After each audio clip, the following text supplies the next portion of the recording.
Alright guys, first and foremost, congratulations on making the top 16. The good news is you're all in the money, but obviously, it all goes on from here.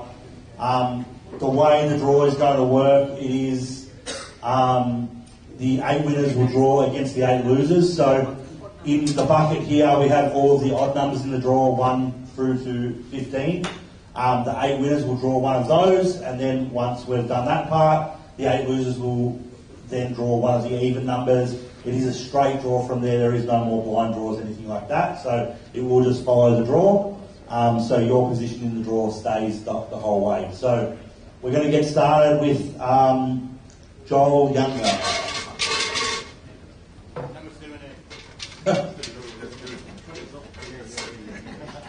Joel has draw number 15. Close. Mick Reardon.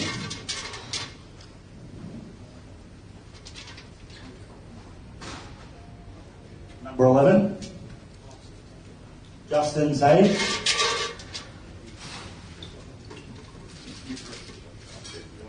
Justin number 7. Mick Scary.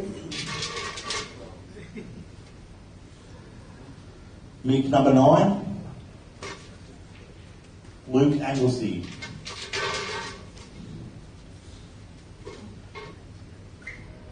Luke number 13. Ron Kelly.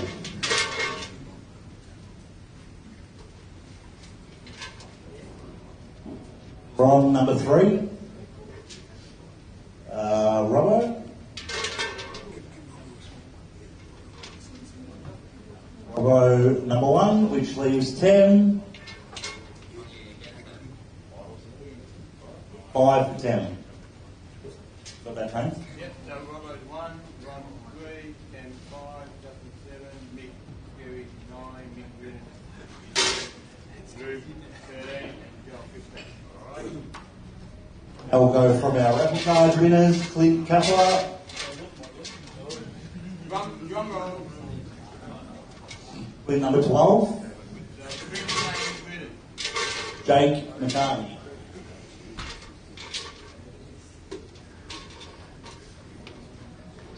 Number 6.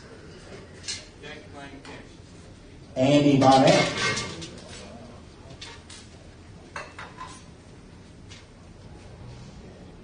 Andy number 16.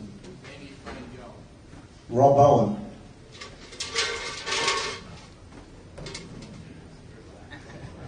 Rob number 8. Dustin Giorgio.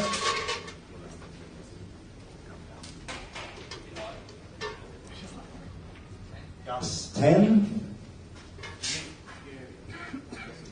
Roth.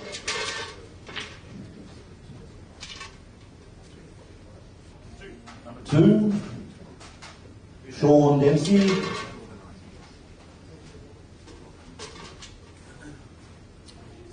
Number 4 and Sean Walker. Number 14.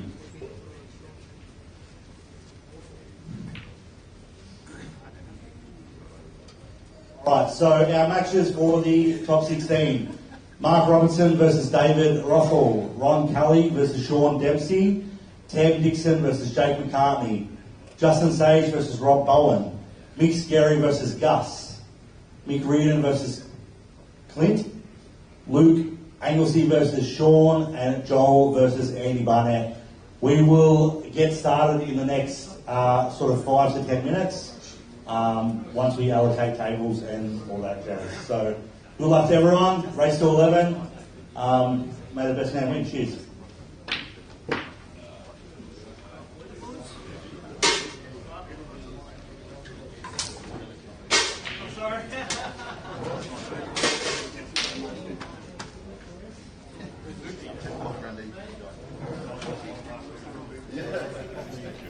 Right, we're live on CueballTV. Good morning, everyone. Good morning, Jason. My name's Dale Kennedy. Good morning, Dale. How are we?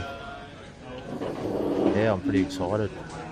It's been a big tournament here.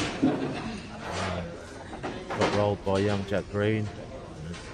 one of the young superstars in Australian pool yesterday, and he's going to play the Blancs at about 12 and fill in a little bit of time commentating on all these great players with you, Jace. Well, I was hoping when I rock up here there wasn't going to be too many entrants for the Blanc, so I have a bit more of a chance. But now there's still, I think, 2,500 for the winner in the Blanc. So it's a crazy amount of money to not have a bit of a cracker, and to even think that I wasn't going to myself. I've snapped out of that, and yeah. I was in the same boat when I lost yesterday. You're always a little bit disappointed when you lose, but I went back to us, still sat around and watched a few matches and went back to the room, and I was like, oh, do I want to go play tomorrow? But I'm like, I've driven all the way down here from Canberra. I'm from Canberra. I was like, I've got to, make the most of it. Our actual state trials are on this weekend to make the ACT team. Right. Top 20, so the top 6 out of the top 20 this weekend make the state team. But I was fortunate enough to make the singles final this year, which automatically put me into the state team. So I made the most of coming down here to see where I was actually at. I come down here with not much confidence, to be fair, and no expectations, but I felt I got a bye in the first round, which was all right. Yeah. Then I drew Andy Barnett in the second round, and I was 9-8 up, and I missed a double on the black to go 10-8 up, but unfortunately you have to take those chances and get them, and it would have been a different story probably if I got that black and put Andy a bit more under the pressure. But unfortunately Andy, that's why he's the Australian #1 ranked pool player, he just fought through and found a way to get through that match. So, and he's still kicking. So yeah, absolutely no doubt in my mind, or anyone's mind, he's got to be in your top 5 players in Australia, just from what he's sort of done on the table, and he seems to be at every comp, doesn't he, Jace? Oh, for sure, definitely, and he's just so solid. Like, even though I've been around for a long time in the pool scene, but I'm still watching everyone, what they do, how they sit at the table, the things they do, watching their reactions, and it's a lot to actually learn, and it's amazing how these people can handle themselves. Yeah, I think after the burn of the loss, and you sort of have a bit of a night to reflect, and you start trying to work out the positives that you can take out of it all, and that's ultimately, we've got 2 ways we can go after a loss, don't we? Oh, 100%. I used to dwell a lot when I used to lose, used to throw a bit of tannies, this and that, but these days you got to learn, you have to learn to lose. It's part of pool, unfortunately. You can't win all the time. You can't, but once you learn to lose, I think more results will end up coming, 100%, mate, and it just shows that, getting, I think you had a pretty tight game too with Robbo, so just getting that close with these best players in Australia is really, at the end of the day, it's going to give you heaps of confidence. Just shows you can compete at that level. And well done on your tournament up till now, mate. I think you're going to be one of the favourites in the Blancs. And we're just watching Ron Kelly. I don't know if the stream's live there, if people can see it at home. He's had a great tournament, hasn't he? Have you seen any of these results? Yeah. So before I... Yeah.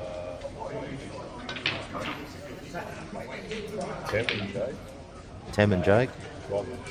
Ron and Sean on the TV tables. Sean Dempsey, that is. There, back to Jace. But yeah, so when I was always in my head, you got to have... If you're not picking yourself to win, obviously you got to pick yourself, but then you got to go get past that and think, all right, who's your pick to win? And I actually picked Ron from the start. Wow, I just had this feeling about Ron Kelly. Yeah, wow, okay.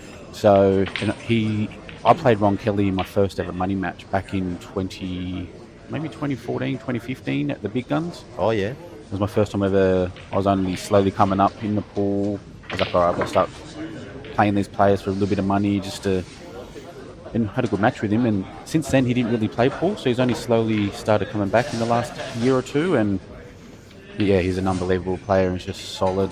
Watched him play Jake yesterday. He didn't do much wrong, and he's got a monster break. Obviously, if you're getting balls, you're a big advantage, getting balls off the break. But yeah, I reckon he's still my pick at the moment. Beautiful pause there. Mm-hmm. Yeah.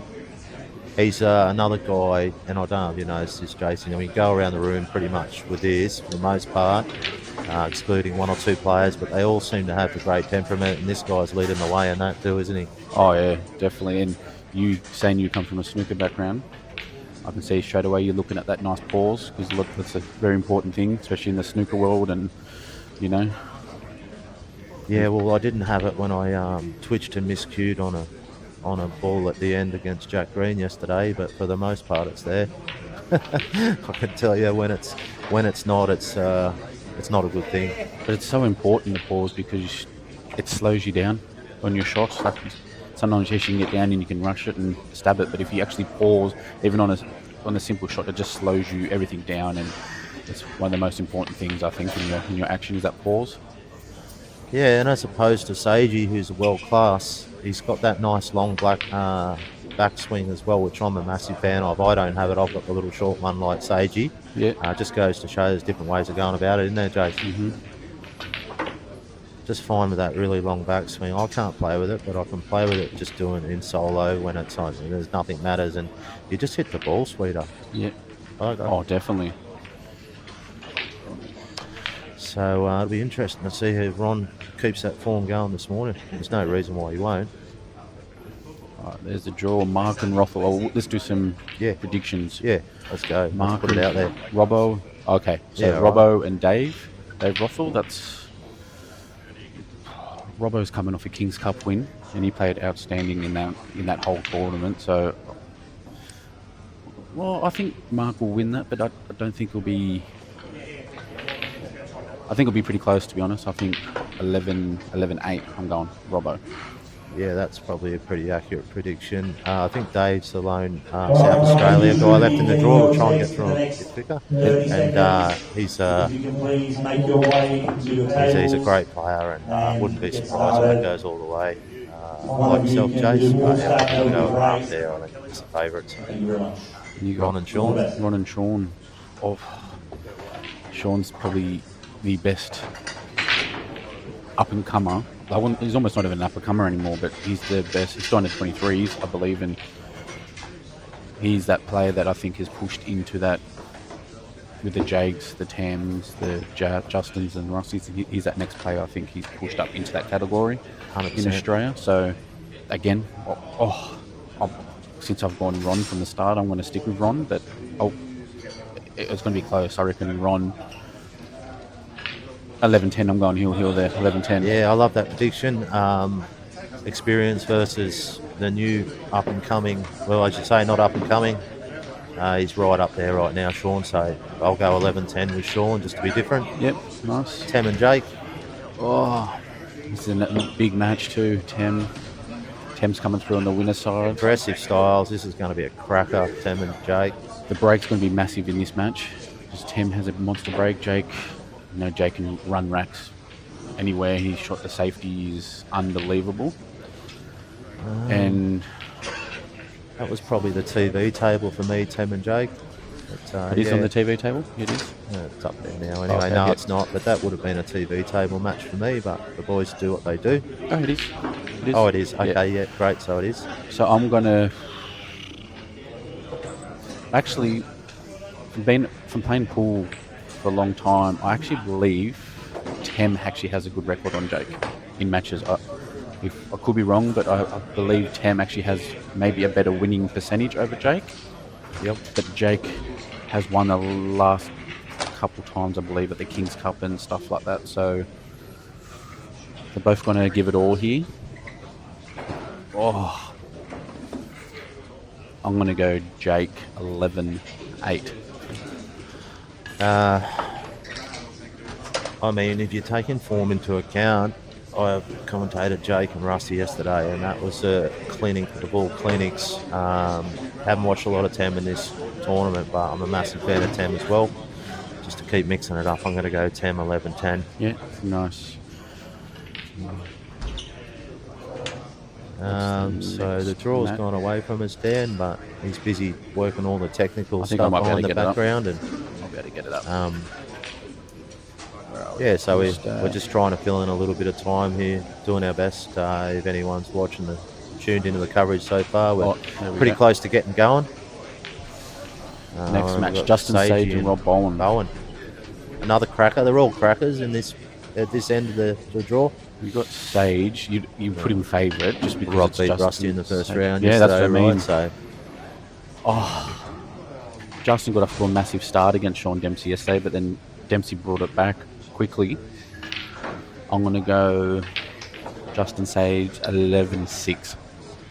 well, Bowen loves his early morning match, and that's where he beat Rusty at the start. So he tends to start well, Rob, and I probably wonder, I don't know who underrates him, but if anyone does, but he's definitely one of the best players in the country. That's why he's here. But I've got to go with Sage. He's just looked like one of the better players in this tournament from what I've seen up till now. So, yeah, just Sagey. I'm going to go a bit tighter. I'm going to go 11-8. But, you know, Rob's definitely one of the best players in this room. He went to the world titles last year with a great Australian team and finished second in the world on stats, just one frame behind Tom Cousins. So, you know, That's incredible. yeah, it's amazing. Days. So we've got Gus and Scary. A clash, Victorian clash. Yeah, cheers.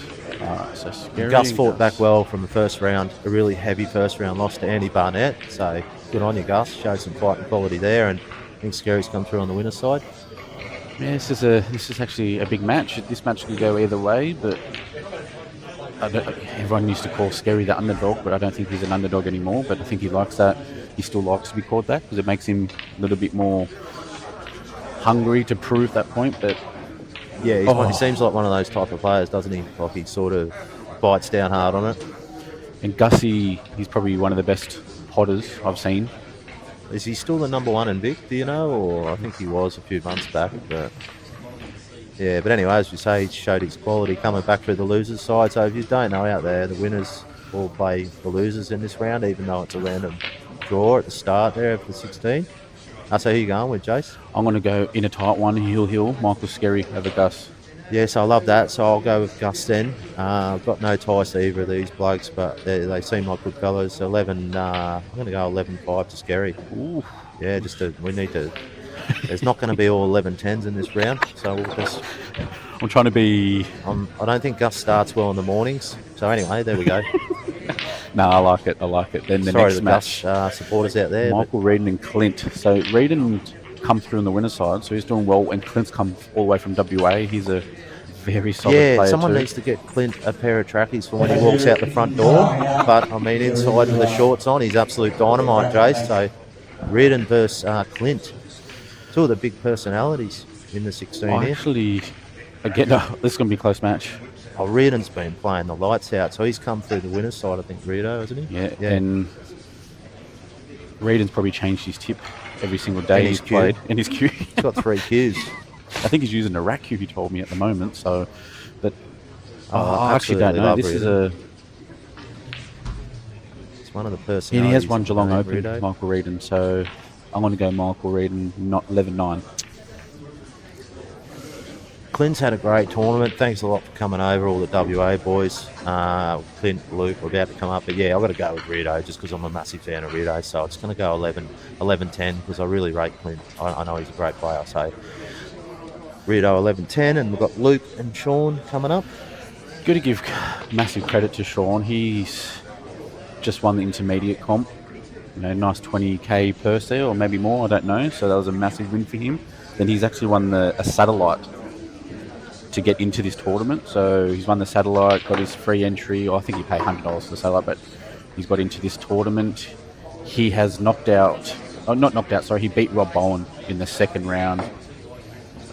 So that was a big win after Rob just beat Rusty. Then Sean come from behind to beat Mikey and did I think a very, very good out in that last frame to take that big double on first, which was the correct shot, and he took it and he ended up finishing it, and that's a massive win for Sean. But Luke Anglesey I reckon he's a machine. He's a current WA champion at the moment. He won the singles over there, and I put Anglesey 11-5 win up there. I agree with all that. that cracking finish with Sean last night against Kakiola. Wow, what a finish. Well done, Sean, but I think it ends here. I think Luke's the WA champ for a reason. I'm going to go with 11-6. But that's no knock on Sean. It wouldn't surprise me if Sean got up and somehow pulled off a miracle again. I think we've got one last match there that we didn't see. We nearly got through it, so we should just preview the one last match. Who was it? I think it was Andy Barnett and Joel Younger. Ooh. Oh, God, how can I be impartial here? One of my best mates is playing Andy Barnett. That's going to be. I think that's going to be a type. It's going to go all the way. I think that's a similar styles, Chase. Yeah, they can. They both got great breaks. They both know when to attack the game on. They're both great potters. They've both got insane safety games. And again, the break's massive. Andy said he's been cut breaking. And when he played me, he cut broke, but he only got a couple times off the break. Then he played Robbo yesterday, and he said once he got off the cut break, so he went to break in front on, and it still wasn't working for him. But so I'm going to make it interesting because I think you're going to go Joel. I'm going to go Andy in 11-9. And that's an absolute fair prediction, and I'm sure quite a few people out there will have a similar one. I mean, Andy, but to stop him in the 16 will be shock horror, the way he's been going. But yeah, I've got to. This is the last time I'm not going to be impartial today. I've got to go Jolie 11-10. Yeah. Nice. And that's just what it is. So yeah, good luck to everyone today in the tournament. We'll get down to commentating on what's going on here in the actual live pool. I've got two matches going on. We've got Dempsey's on reds here. He's got a great. I think he's just going to. Is that Ron? Sorry, Ron Kelly's at the table on reds. He might just float this in. You reckon that red goes past that yellow to the corner? I think it does. It's a little stun shot here. Yeah, it's a great shot. So just using that yellow to stop the white there. That shot looks so simple, Smart, but it so easily can go wrong too if you don't fully commit to the shot. 100%. If he hits the left-hand side of that yellow, he can snooker himself. So it was just played to perfection. So just showing that touch this early on in the match. He wants to run forward a little bit. Ooh, Played that a bit draggy, yeah. didn't he? He's got this. So he's trying to straight screw this because of that yellow above the red there, James. Yeah, but I had a feeling he wanted to run forward a bit. That way he could have played it to the corner and come between those two yellows, straight in the line to the corner. So he's just coming up between now, those two yellows. I think he has to screw now back out. Just coming up between those two yellows there. So that was a perfect shot played on the red prior. Yeah. Me bad commentating there because I thought he had the wrong angle. I thought to screw off the rail and back out. We've all got to warm into it, Jace. That's okay, mate. We'll give you that one. Yeah, it's a good start from Ron. All my mistakes are coming up. But yeah, the touch with that white early on, that was the sort of form Ron was showing earlier. Right through the tournament up till now. So that's what Sean's up against today. All right, we've got 10 on yellows here. Jake missed that red to the corner. There's still a bit of work here. His first two balls on rails. And these tables are beautiful. Credit to JR and All-Star tables. These will, you can't ask for any better. These were perfect, these tables. Best pool table I've ever played on these. 100%. And he told me that it's got the Chinese cloth on it. Is it the leave or win? Yeah. Yeah. So, I don't know what you found, Jason, but I felt like it's just basically like playing on 6-8-1-1. That's just. I didn't actually know, to be honest. That's why I asked him. There you go. He goes, because I just thought it was that, but he reckons it lasts longer, it's better quality, it's harder to rip and tear. And Joel's getting streaks in the 6-8-1 apparently, and it's gone around Australia. He obviously talks to a few other pool room owners, and the streaks were coming out in the 6-8-1. So it was like almost like a default factor from the factory. So when you mean streaks, like when the cloth is put on, you can see lines? I think so, yeah. That's a good, yeah, fair enough, because we just had, at the King's Cup, we just had our tables refelted in our upstairs area, and that had some lines on them too. So yeah, it's good to know.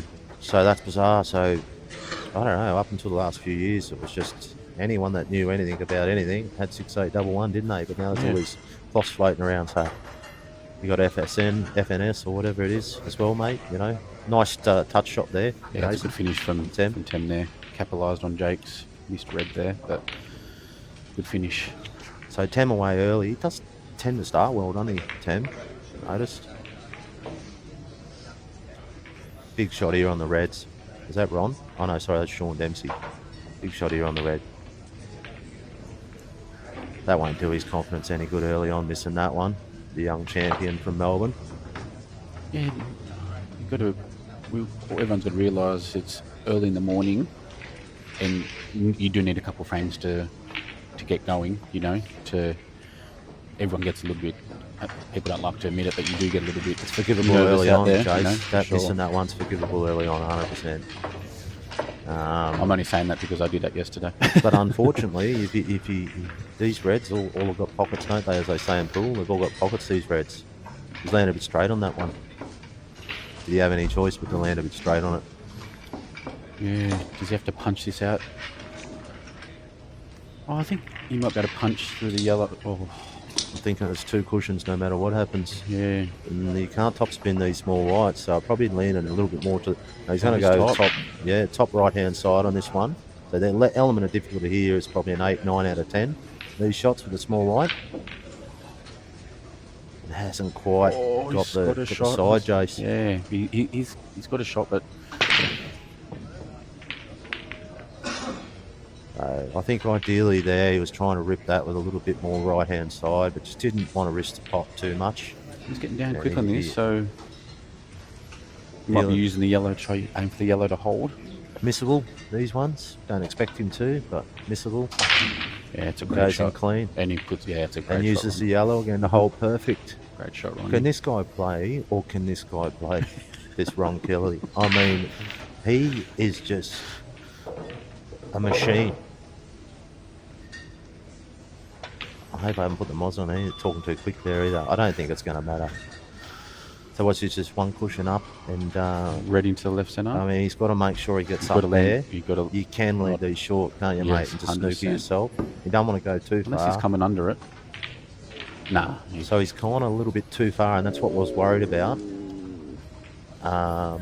And so that's a little bit of tension in the arm early from Ron as well. There, Chase. I don't believe he's on it. No, I think he snookered himself there, unfortunately. So he's jacking up here. These shots are a 1 in 20 for anyone watching at home. Probably that's being generous. Hasn't even hit the reds. Hey. Right, this is a great opportunity for Sean to get a bit of rhythm here. So a mistake each. I forgive them a mistake each early on from Ron and Sean. These all link up nicely here. Once you get this, you finish out from here, that confidence is, the nerves are gone, the confidence is there. Get that frame on the board. Yeah, 100%. Because as I say, that first frame is always the hardest to win. Great double there. Was that Tem? Jakey. So looking at that, will he play that plant now at the right-hand corner, Jake? I don't think he's got another shot on, does he? He's got to either quite thin this. And do you reckon the black passes that red? On the right screen? Yeah.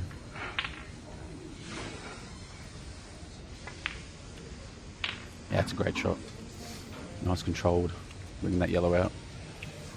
The black will definitely go into the left middle, but whether he can make contact on the white with that red, there's another thing, isn't it? Then you got that top yellow. Does it go to that left? So we're just expecting Sean to sort of make this out. So we just turn our attention a little bit to the Jake screen. In practice, what do you give Sean to make this out, Jace? Out of 10, how many times out of 100 will you make this? Oh, I'd say 90, 99. 99. Out of 100. We're giving him. I'd agree with that. It's just screw back a little bit. It's just stock standard for these guys at this level here. It's a bit of a stun. We'll run through a little bit on the next one, and stun's done. So they don't say stun and pull, do they? They say punch, is it? No, you say stun. Stun. Okay, there we go. But we don't really we don't have the stun run through. That's very hard to do on this table. Yeah, it's a great shot by Jake there. Yeah, nice pots those. Back into a blind pocket. Never easy, especially under a little bit of pressure, which all the guys will be feeling still right now. Dempsey. And I'm not sure if Sean's had a good sleep last night.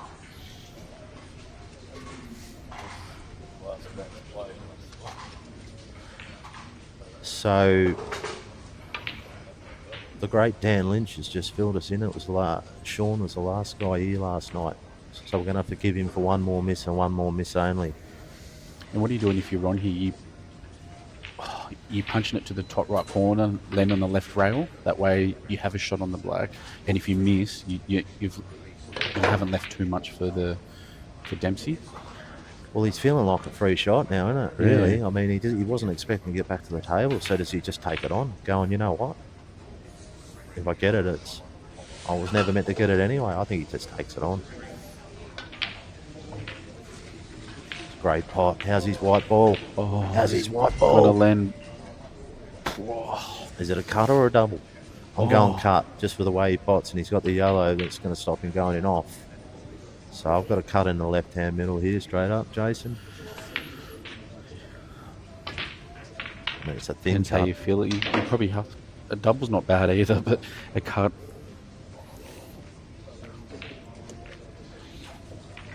So he's going the cut.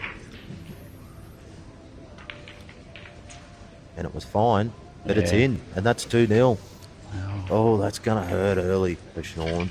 I mean, he's got a great temperament. Once again, he's got one of the best temperaments in the room. 100%. And he'll move on from that. He won't even... I'll be surprised if he pinches his frame back and it's all forgotten now and the match is still on. Nice finish from Jake there. Ended up taking that black into the right-hand corner. But yeah, it's going to test all of his temperament now after missing a couple, which he'd expected quite early on. So I don't know if he's maybe feeling a bit of nerves this morning, Sean, or what it is, but I can tell you something. I haven't seen him miss either of those two balls in either of the matches I've played against him.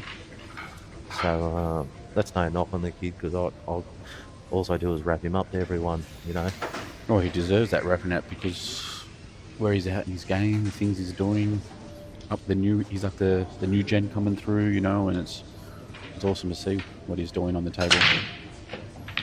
And the actual professionalism that he's showing around the table and off the table is what I've been impressed about. Yeah, he's got a great attitude for a young fella, and you know, there's no doubt he's going to make a match of this. Don't worry about those two misses early. He'll be pushing them out of his head real quick. We've got 382 people in the chat. If you haven't, everyone press that like button on the YouTube, on this video, in this live stream. Press that like button. Who won the last round? Get the Lieutenant shares out. Jake. Jake. So 1-1. Yep. One thing I will say though, in talking about Sean's temperament and all that, and I reckon it's as good as anyone, right? From watching him, how much we've watched him, but you know, until you get that first frame on the board, honestly, like, it's huge. Yep. Like, he's going to be feeling it. It doesn't matter who you are, and to go 3-0 down, it's not nice. So he's really got to get one on soon. And what I noticed as well with Sean, when he's not playing, he's sitting here, he's watching. Like, he'll sit up on top of the stairs there, he's watching everyone. He's sussing everyone out. He's not, he's not sitting there drinking after drinks or the alcohol. He's serious. He wants to win these things, and it's awesome to see. Love it. Yeah, that whole crew, they're all good players. Yeah. You see them all hanging around with each other, all best mates. Joseph Evans and Greeny and who are the other ones, mate? Are there any other good young players there? Joseph Evans, Greeny, Dan Porter. Dan Young. Porter, yeah, I've seen them hanging out yesterday. So they're all great mates, and you know, they all actually, yeah, like Jason says, they're not getting on the beers and all that. They're serious players, you know. I'm sure there will be plenty of drinks for them boys once they're finishing the tournament. But, you know. Daniel put on a great tournament from South Australia. He was super impressive against Jake, and Yep. coulda, shoulda, woulda beat him. and I'm pretty sure there's only one player in the room that would have got out of that, and that was probably Jake. So I don't know if anyone watched the end of that match. Did you see that? Yeah, Jason? I did. So I went back and rewatched it, and it was a fair last pot Jake had to do to get on that black as well, which was very impressive. So, yeah. So Sean's missed a trick there, getting that yellow out. Not getting that yellow out, sorry. That's another error, unfortunately. So if I was Sean, I'd almost be just bumping this yellow out softly and just leaving the white in that area. And showing he's looking at doing exactly that there, Jace. But the only problem is, if you're leaving that red on, does that go off that yellow into the centre? That kind of opens up, but I think that yellow's out too far, to be fair, from my angle. No, he's... Yeah, if he hits this well, he might leave himself some angle to run in. No, he's changing shot again. Is he trying to put this in off a double? Is he put the yellow in off a double? No. I'm getting too expensive there, wasn't I? Yeah, it's not a bad shot there. I don't mind that. So one of the reasons Sean he's climbed and, you know, probably one of the best players in the country now, probably you'd say maybe in the 8, 10, probably could go even higher, 100%. Jason. Yeah, top 10. Is because of his all-round game. He's sort of got that Andy Barnett, Joel Younger type of thing, where he's got a great all-round game, Sean.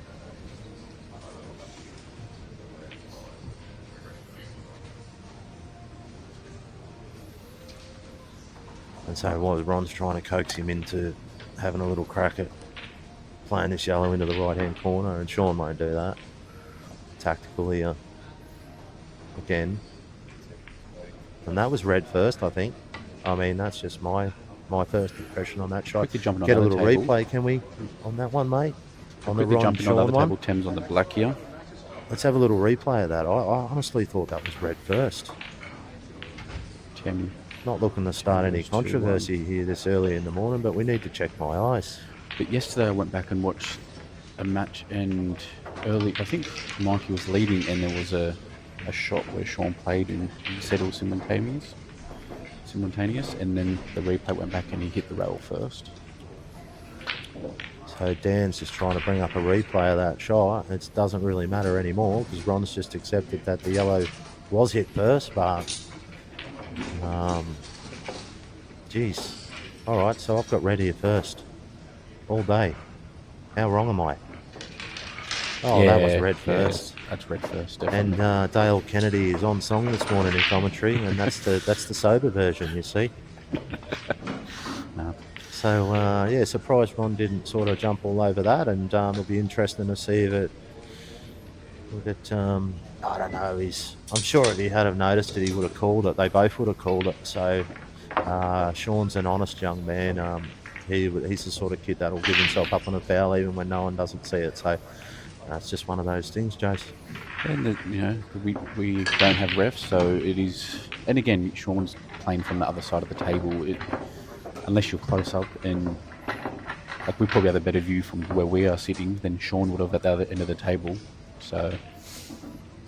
Oh, it's just sat in there. Oh. And I actually think Sean might be on this yellow to the centre, even just a little. That's quick. A big error from Ron. Oh. So he's looking to maybe see if he can hit it, throw it with a bit of side. Yep, and throw it in, definitely. So he's had a quick look at that, and now he's just, we still don't know whether he can do that. He's just looking to see where he's going to sleeve the white if he does do that. Otherwise, he's got to take this yellow over it. So he obviously can't play that shot. Oh, he's looking for the cannon. This is aggressive. Oh, that was aggressive. So he's ripped into that with a little bit too much left-hand side, Sean, which is easy done again. And when you haven't got a frame, it's even easier done. And now he's in a world of hurt. I don't know what he's going to do here. I'm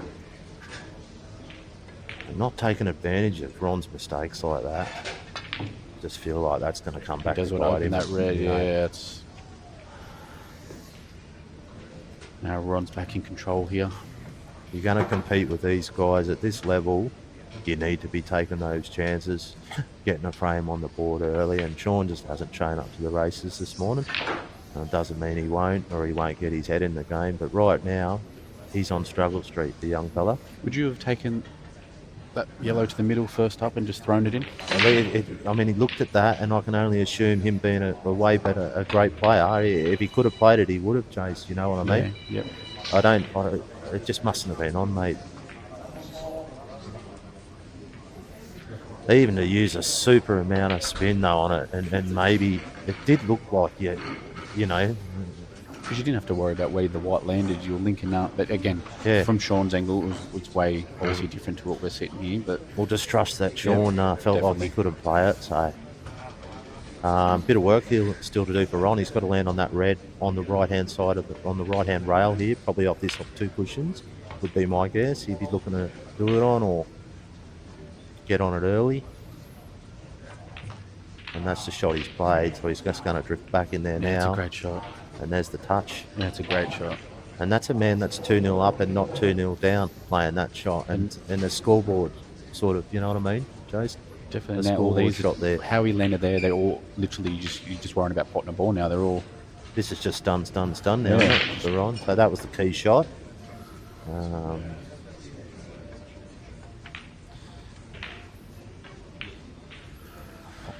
roll this through.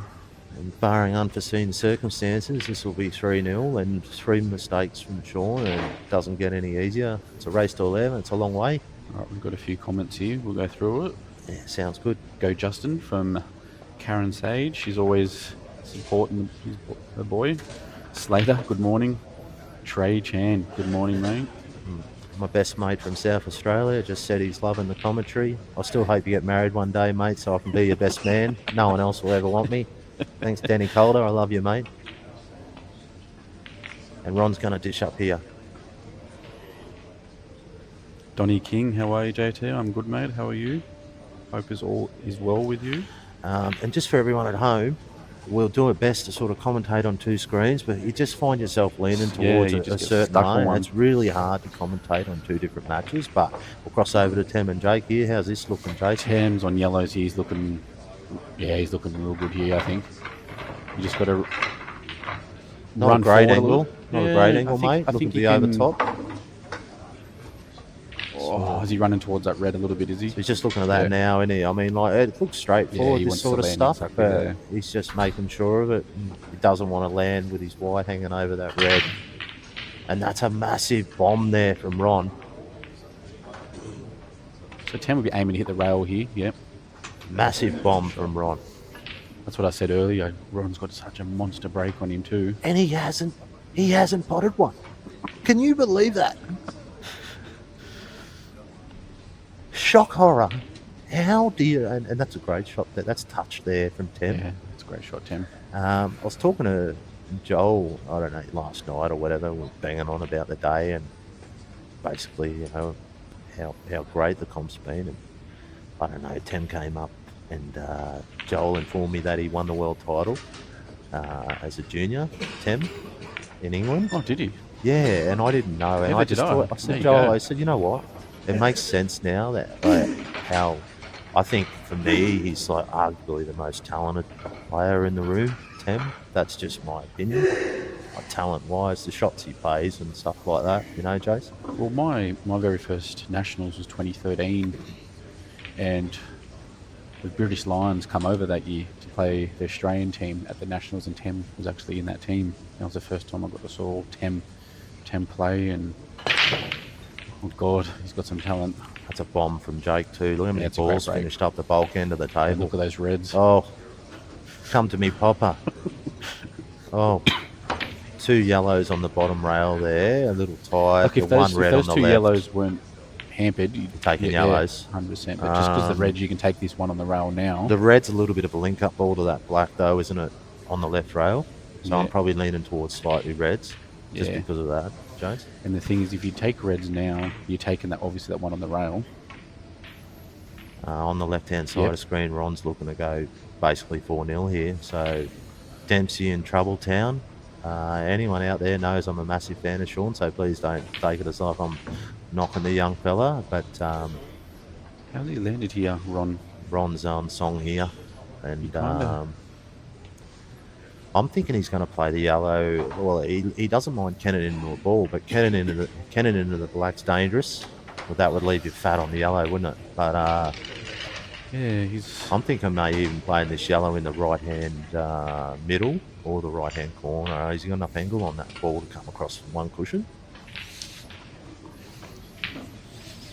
Yeah, Don't it's think it actually really landed matters. just a little bit funny angle here. He's got to play with side if he's playing. I'm backing yellow in the right-hand middle. And he's Oh, played that's a a great stun shot. No, shot. that's a Look great at the shot. touch there. Oh, that's a great shot. Look at the touch there. So any shorter, and that's just a thin, So what do you like impossible here? Do you like card. black? And any longer, he's snookered, Jace. You know what I mean? 100%. Do you like black in the same pocket here, or do you run forward and put it into the middle? I think he's playing it in the same pocket, but I would probably run forward. Same pocket. So Great shot. two different ways, showing the same fish there. And Ron will go 4-0 up there. And Sean in massive trouble. 4-0 down. So Jake's missed a shot over there because he had a big break, and now Tem's on yellows here. He's still a chance here, Tem. So He does have that yellow in the middle of the table to run down and actually disturb those two yellows. So for those who are just joining us now, my name's Dale Kennedy, and we've got Jason Tanaskovic. with us here this morning, and we're down to the last 16 of the pro. All the big boys. Jason had a great tournament, only just got beat by a couple of the better players in the tournament, Mark Robinson and Andy Barnett, and showed his class in a couple of tight matches. So thanks for joining us here this morning, Jason. Really enjoying it with you, mate. No, pleasure to be here. I was just, like I said before, you're always disappointing when you lose, but I was at the hotel watching the soccer this morning, and I was just like, I want to come down, watch some pool, and that's a great shot by Tem there, and come do some commentary. So I didn't think Jamie would be in early. He might be in here for the Blancs comp, but scary enough to jump on the mic. He's playing, so I thought I'd come down and... Yeah, beautiful, mate. Thanks for doing it. Joel really appreciates having great players on the commentary, and I feel like Ron slightly hot-racked himself there. They just didn't quite open up. And when I say hot-rack, he just hasn't, quite get all the balls touching, or they might just sort of slightly dirty ball might rub up against each other or something, Jason. Yep. You see they're sort of a little bit clustered in the middle table. I'm thinking yellows, but I think Ron's got ideas for reds. Quickly on the other table, Tem's done a great finish there. He's opened up those bottom right. So Tem's in a bit of a free-flowing mode at the moment.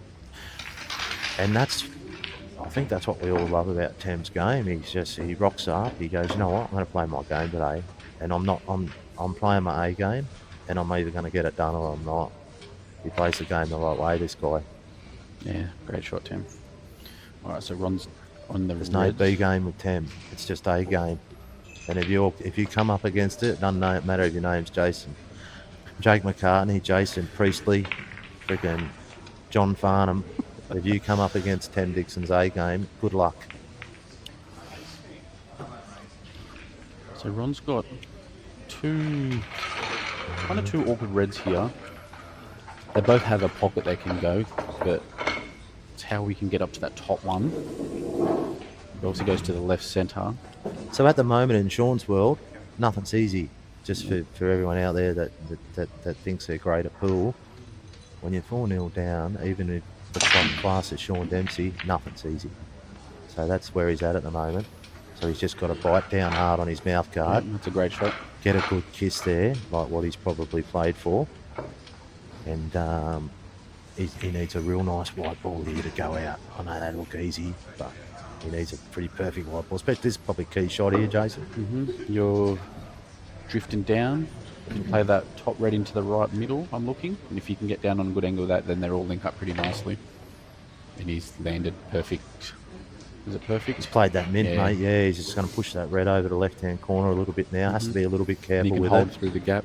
Yep. Yeah, just push that down a little bit and hold that red on the right-hand side. Just a little bit of stun. I like to play these with a touch of left, which I feel like he's done there. Just a little touch of left on that white ball.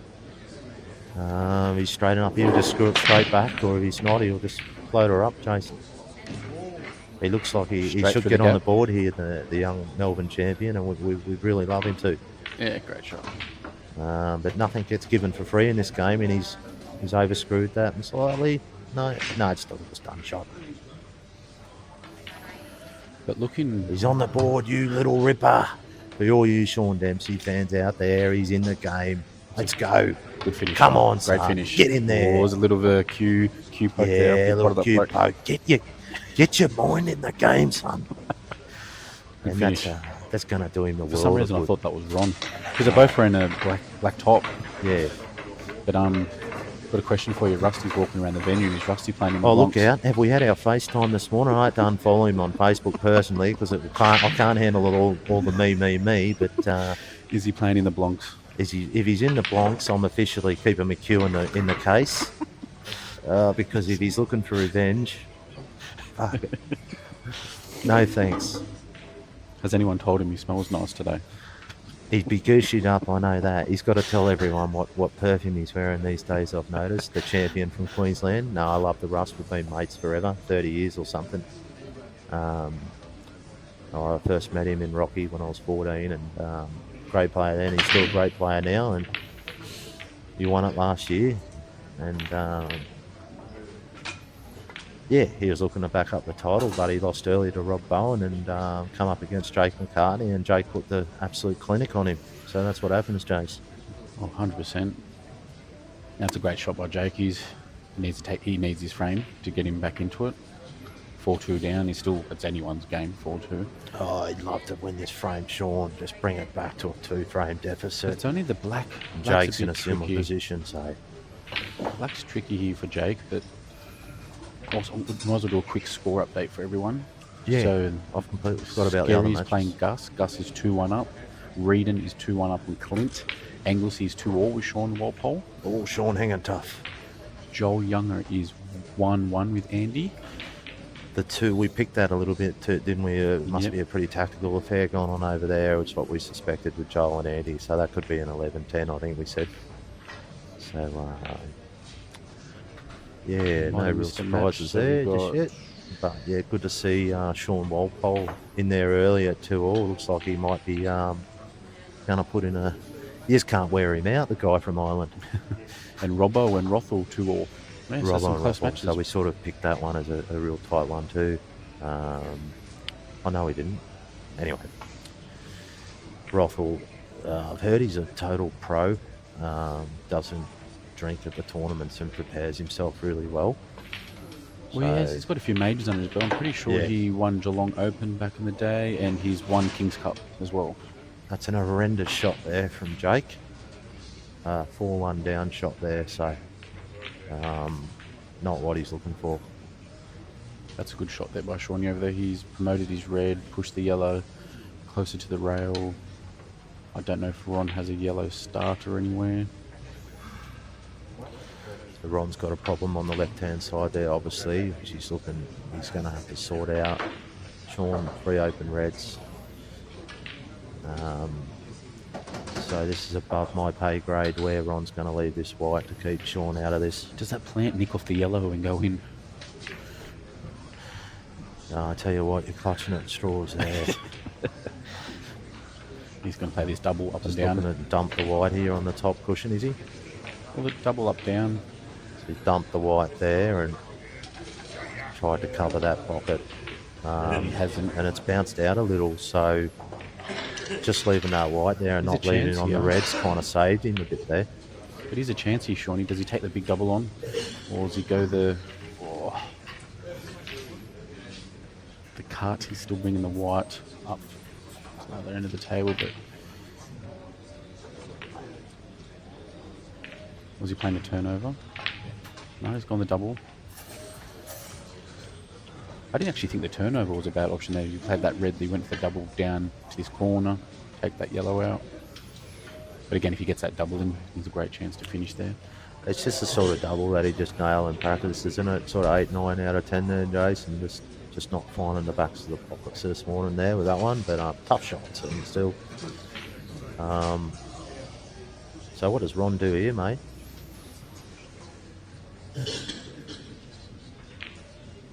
Well, plant. I think the plant does now because he's got the angle. He can. That yellow's going to come over to the other side. Yeah, just like that. He's controlled the black there. See, there's that red's on under the red. No, that's a horror. That's an so absolute he can horror actually there from promote one. this black straight away here. That red does go under. Yeah, this is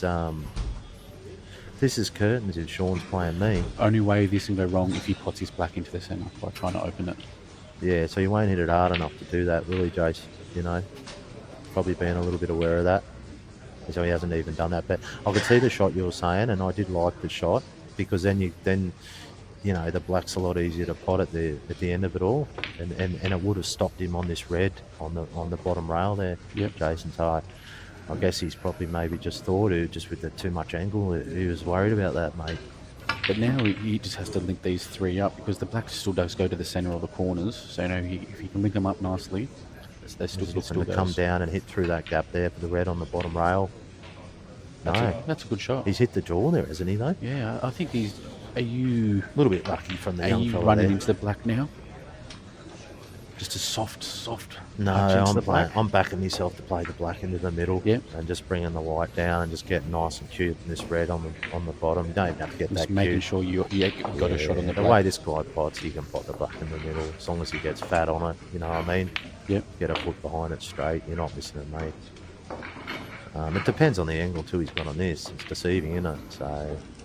So he's gone. He's He chosen pretty much gone wants that to way. land where he is now. That'll be Where he is. Yeah, that's where he's looking. So he's just showing you where he wants to land. Probably slightly straighter than that. So that's a little bit. He doesn't want to angle where the white is now. He wants it a little bit straighter than this bull where the white is now.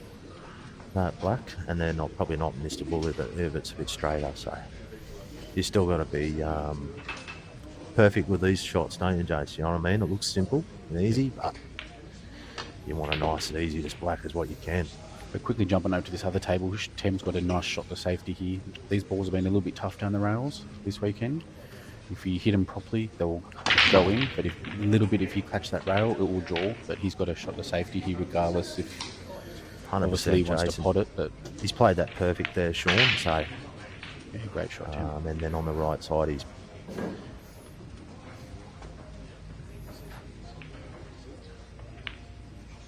so absolutely perfect white ball there. Left himself right behind it, and done, Sean. 4-2 game on. Game on.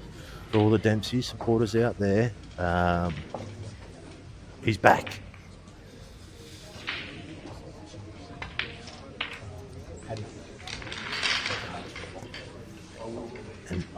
And Tem putting on a masterclass against Jake this morning.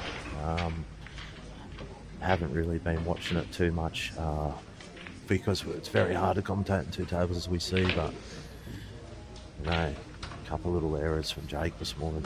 And Jake is opting to take he's got his jacket on, so is he taking a, no? It's a little bit cold in here, isn't it? I'm from Canberra and I reckon it's colder here.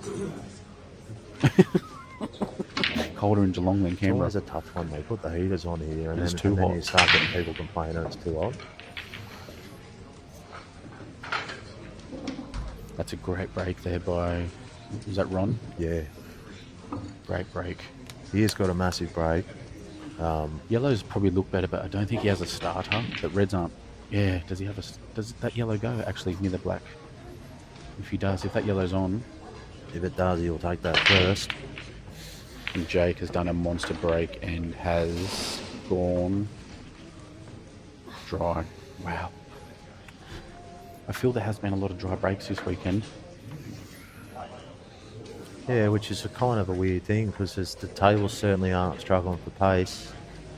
They're running just a nice length, these tables, so look, I'm not Wait a second. sold on the break cues. Going back to the comments, Jack Phillips has donated $20 to CueballTV. Thank you, Jackie boy. Appreciate Are you it, coming Jack. down? Love your work, mate. You coming down to It'd be say nice hello? to say hello, yeah. All right, Jackie. Great player himself. Made the big team. Yeah. Well done, Jack. Must be some sort of reason why he couldn't make it this weekend, but whatever it is, he's in the States side, so good luck there, Jack. Hopefully see you at Nationals, Jack. I'm not sure what Ron did there. Did Ron... What a great cue action, Jack. And Jack doesn't mind a dimmy. I played nationals with Jack Phillips in 2016 when he lived in ACT, and Dim Sim Man we call him, because every night we had dim sims in the hotel and soy sauce and chili sauce mixed together. Every night. Sean's got a supporter here in Freddie Mert. Come on, Sean. Jackie loves a dim sim every night. Thanks for the kind comment from Grant Weekly.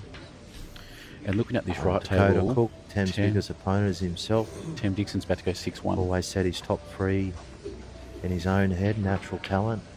Couldn't agree more there. Dakota seems to be on top of it this morning. He's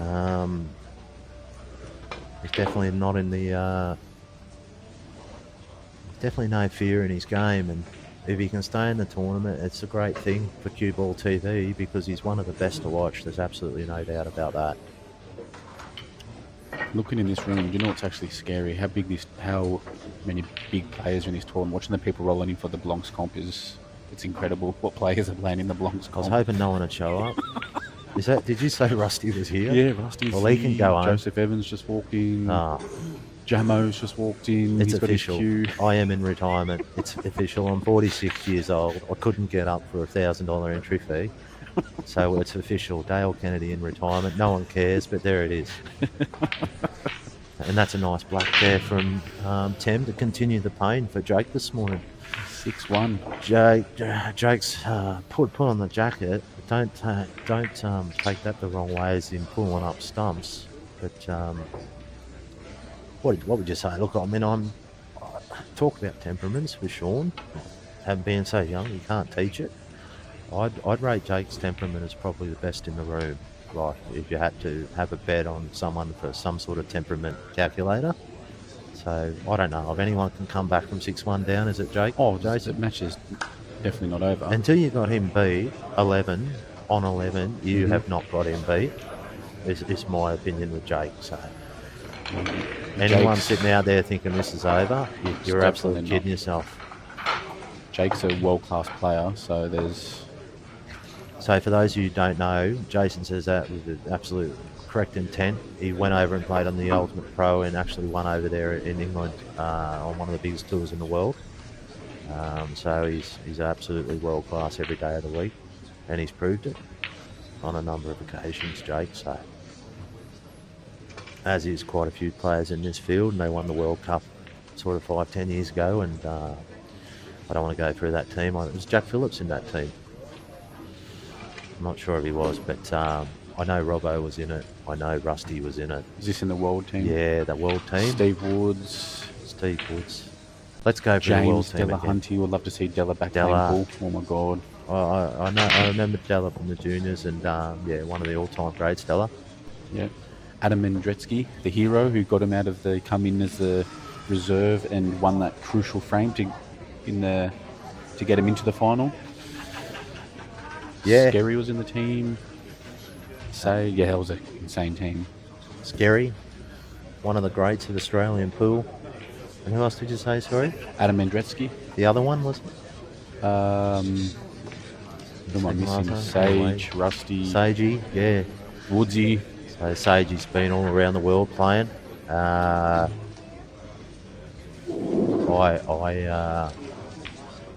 I think he showed the hottest form up till now, Sage, in this tournament. We can't see him at the moment. We don't know. What's the score there? 2-1 against Rob.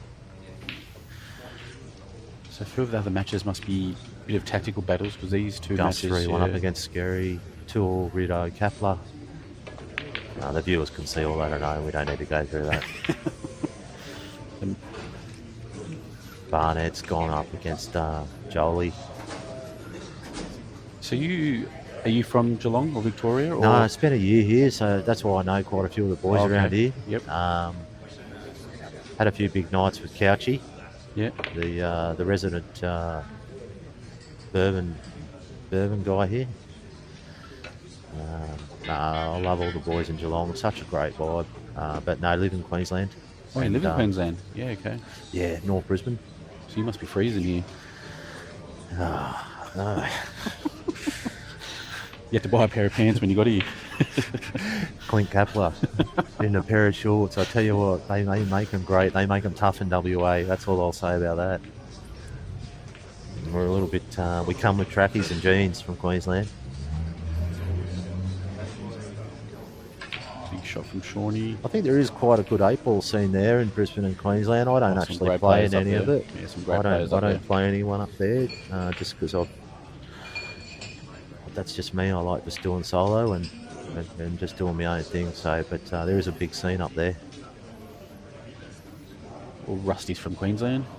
Yeah, played him a few times in the lead up last year, but I don't know. He doesn't like me anymore, so he didn't call me this time around. So that's all right. He's no good anyway. He got beat. Then you got young VJ Randall up there, who was in this VJ tournament last Randall. year, but he seems to be winning all the money matches up in Queensland. Yeah, I think he's one of the better players up there, mate. VJ. From what I Reedy, hear. Joshy Hands is a young under 23s player as well. Joshy Hands. Yeah, absolutely. He's another gun. He's one of the young guns up there. And then you've got other Xavier Dorr. Oh, yeah, He's another young gun up there. I think he's leaning a little bit more to Hayball than that at the moment, but wouldn't be surprised to find him back in the English 8-ball. Then you got Lily Meldrum, who won the world under 21s or 23s or 18s. I could be wrong. One of them. It's a massive achievement there to winning the world A-ball for the women. Yeah, Congratulations. Unbelievable for Lily, and I think everyone in the Q Sports community is absolutely buzzing about what Lily's managed to do there, and you know, she's got great support, she's got a great attitude, and I think she's made a ton in snooker as well, so she gets that respect from me, and she's joined a ton. She's done something I've done a few times. Yeah, give myself a tiny rap. But I don't think you're a proper snooker player. Sorry, I'm gonna put a few people off here, but when you've made a ton in comp, I rate you. So does the lineup count? Yeah. No, the lineup doesn't count, and it doesn't count in practice either. You got to do it in comp. In a comp. Don't worry about telling me you made 100 in practice. I couldn't care less. So this is a night out from Sean. They're few and far between these days, Jason. I can tell you that. 4-3. So match on. Definitely. What do you think about this now, Jace? Coming back from 4-0 down to 4-3. Well, this is what Shawnee did to Justin yesterday. Justin got off to a big start. I think it was up 6-2, 6-3, then 7-2, something. And then next thing I look back, Sean, I think he started playing a little bit quicker, and he just ran racks and cleaned up off Justin's dry break, sorry, and Tam's in a different mode here. Well, I can tell you what I think. I absolutely love it. I absolutely love that he's come back to 4-3. This is game on here this morning at Slate. And that's what we expect, and that's why he's got where he's got at the moment, Sean. Because, mate, he is a proper top liner now. All right, come on, Jake. I want to see Jakey Sit back here from Sean. Make a match of it. You know, Tem's in full freestyle mode at the moment, but Jakey... Did he get one there? Because it just feels like he didn't lay into them to me, Sean. I don't know if he's worried about dumping the white. I think he's just got to lay into them a little bit more, Sean. But I'm sitting here in the chair and he's out there. So also Trey Chan with the $2.99 see what I mean there? If you look at donation. Jake's break there, if we had a speedometer, he'd have about 5 mile an hour there on Sean. And I know Sean's got it in him, but for whatever reason, he's just. Well, he just got some news. Yeah. Rusty's not playing in the Bronx. Rusty's not in the Bronx. He must have had a bit of a heart murmur last night after his second pizza. If Rusty's not playing, He's in. Put him in. I'm in. Unless it's the best. And I'm still absolutely no chance, ladies and gentlemen. But we've got to crack on, and that's all in the spirit of the game. All right, get back to the chat for 1 sec. We've got Trey Chan has donated $2.99. Thank you, Trey. Oh, thanks so much, Trey. And we just had another $30 great player from Northern Territory. And another $30.99 donation from Bo. Dan I Lynch, really superstar. appreciate you, Bo. What you provide those that can't attend. Yeah, Jamie Dan's and doing a Scary great and job. the others that volunteer to give us insight. Thanks, everyone. Appreciate that. Really appreciate you, Bo. But you look now at all how this is set up with all the camera work, I don't even know what this is in front of me. Is this like a drone? Is it a drone? Oh, yeah, right. So he's got there's a lot of gadgets now, and this is thanks to you guys here for these donations that help go towards that stuff. And so what you get with Jason and I in the commentary is we're here to talk about the pool and no small talk, chit chat. Give a few people that deserve it a mention, and we'll just continue on talking about the shots. Yep. So what do we got here? Got Ron Kelly on reds here, 4-3 up. Oh yeah, he might have, does he take this red now to the centre? Well, he's looking to go out. There's no doubt about that. And then he can move that yellow too out of the way for the black to go in the left-hand corner, Jace. Yep, he's taking this. Will he red move now. the yellow out of the way for the black in the left-hand corner? Yep. So he's tried to do that, Yeah, it's a great shot. and he's done that. It's a great shot. So now the black's got a little clear route there, and then he can. Yeah, it's a great. Oh, This does is it go? good. This Does the is black go? Yeah, go. yeah. Sure it So goes. he's just made that on there, and but this is difficult really with that red up near the bulk line because you're kind of going end to end. I mean, like I obviously expect him to make the out here, but level of difficulty still is there. Will he go up for that red now? I'd say up the top, and that's what he's done there. So that's the right way to do it, and leave your red down here to link up to the black. There'll be another little deft screw off this red, this last red down here in the right hand corner. Well, that would be the way.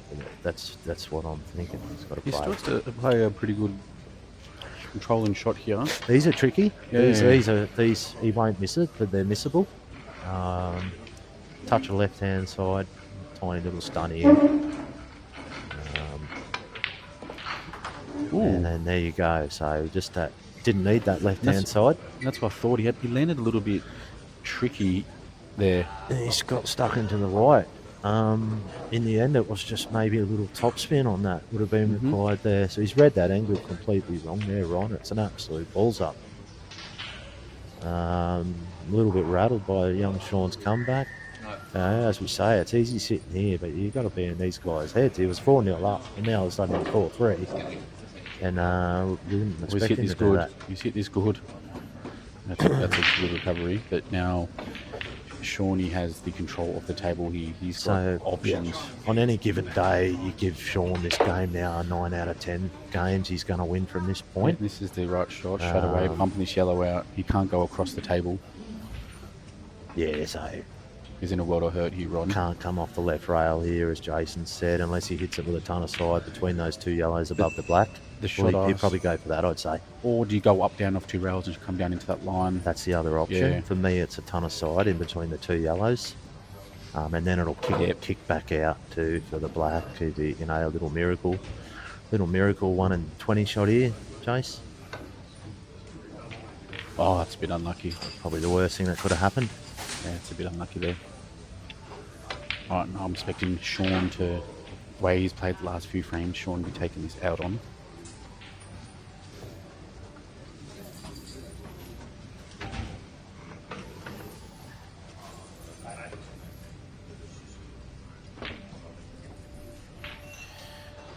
Gazza would like to know, Dan, how fast does Dan's drones go? How fast do they go, Dan? At least 10 Is that kilometres on an mute? hour. Or was that charging? Oh, that's Yeah, it might be. Yeah. Thanks, Dan. We don't know how long there Jason's been out of action. No, it wasn't. It's just charging, I think. Oh, beautiful. Yeah, lucky. Oh, it's doing it now. Okay, that's the charging port. Luke Town. Rusty, be happy with the Calcutta purchase. Who did he buy in the Calcutta? Do we Sorry, who's know? that? Someone's commented, Luke said, Rusty, be happy with your Calcutta purchase. Oh, Rusty did buy some. He bought Ron. Did he buy Ron? I think so. Maybe, yeah. I think Was it? Yeah, I think he bought Ron. I could be wrong, but I believe he bought Ron. Tem looking unstoppable at the moment from Luke Town. Well, I think we'd all be agreeable with that. Jake's got to find a way to put the brakes on. Rusty's got Tem, so yeah. Oh, so okay, yeah. That would be pretty That makes accurate sense. there, Luke. Somehow Rusty walks away with the millions. Oh, shock horror. Probably won 30 grand in the pokies too. So that's all right. If he's brave enough to put it on, we don't mind the big dog getting up. And Luke Town with a $50 donation. Holy Lukey, thank you very much, I'll mate. tell you what, I knew you were a good fella just from the way you were talking in your comments, Luke. I'm much really appreciated, mate. But Dan Lynch does a great job here, and Jason doing a really good job here this morning as well. And we're all happy to be here in the finals day Slate. Joel's absolutely buzzing with the turnout from interstate players as well. And yeah, we've got great matches going on here this morning. I want to switch over to the right table for a bit. Jake he is on yellows, and you know this is a big frame. This is a big frame for Jakey to get back in. This is as massive as it gets here in the grand scheme of things for Jake. And there's absolutely no way he shouldn't get back on the board here. Yeah, it's a nice little flick there from Jake. The man with the golden temperament would be feeling it inside, but he won't be showing it. But he's been pretty controlled this weekend too. He's been hanging back. He's not. I don't think I've seen him with a drink in his hand, or you know. No, he's all business this weekend, Jake, and you can say that about all the top boys. Joel's really struggling with the bar tab this weekend, so we need just to get stuck in at the end of it. I'm sure they all will after this tournament is done. And that's excluding the WA boys and a few of you South Australians. We love you. These boys have Well, Ron's thrown everything out had a this, bit and of a big weekend at the bar, so thanks for that. So Jake's going to get down quickly and just pot these. He's always making sure of it. It's good to see. There's Hugo nothing rushed Dempsey. about him with Jake. And he's just got a So little she's quick gonna look at float the down the angle, one. whether that's to compose yourself or just make sure of the right angle. Tad straight there for Jake. Jace. It won't matter. Is he but touch straight? I think he's got a tiny bit of angle here. It was a Yeah. tad straight. Doesn't matter. Okay. Yeah. Left hand side on the white here. A little bit of stun and left hand side just to go with the angle. And he's back on the board. The champion, the Geelong Melbourne champion, Jake McCartney, makes What it hasn't he won? 7-2. You know, he's won everything.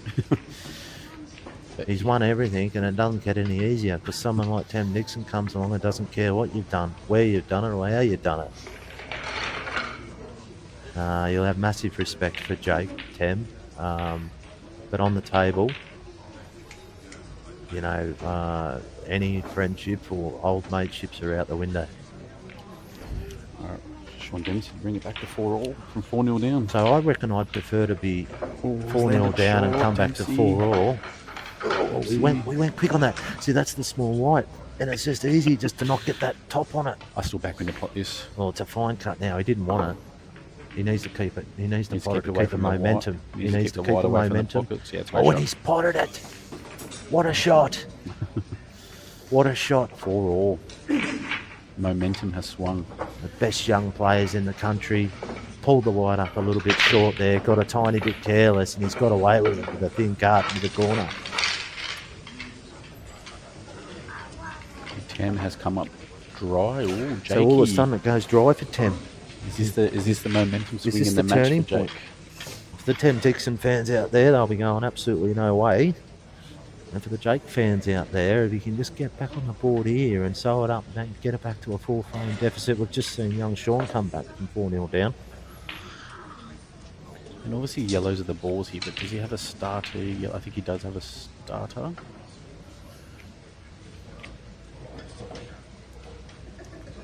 So many dry breaks from Gaza. Yeah, there's Yeah. actually been a few. So thanks to Prez, Rusty bought Tem. Yeah, that we're cotton onto that. We know that Rusty doesn't walk away from the weekend without all the money.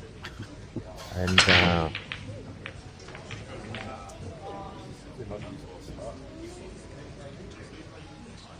Phillips is a trendsetter. He started the donations. Once again, thanks a lot, Bo. That pesky small white, yeah, well, it nearly cost Sean then, didn't it? He just, you know, you just use that little bit of concentration. Sean's just, you know, on any given day, he's going to float up another half a foot, and he's nearly pulled up short. So these tables aren't slow. So just goes to show it all looks easy on the telly, but, you know, you get it slightly wrong, and that can happen. So does this red pass Pass that yellow he's looking at now, Jason. I think it It's does. obviously a key shot in this one. So that was a clean contact, unlike the one earlier on. And And has he thrown one bumped or that two. red into not into that pocket anymore? I think that red might have half a pocket, and then the okay. red might go below the black. So they might have half a pocket, Jason.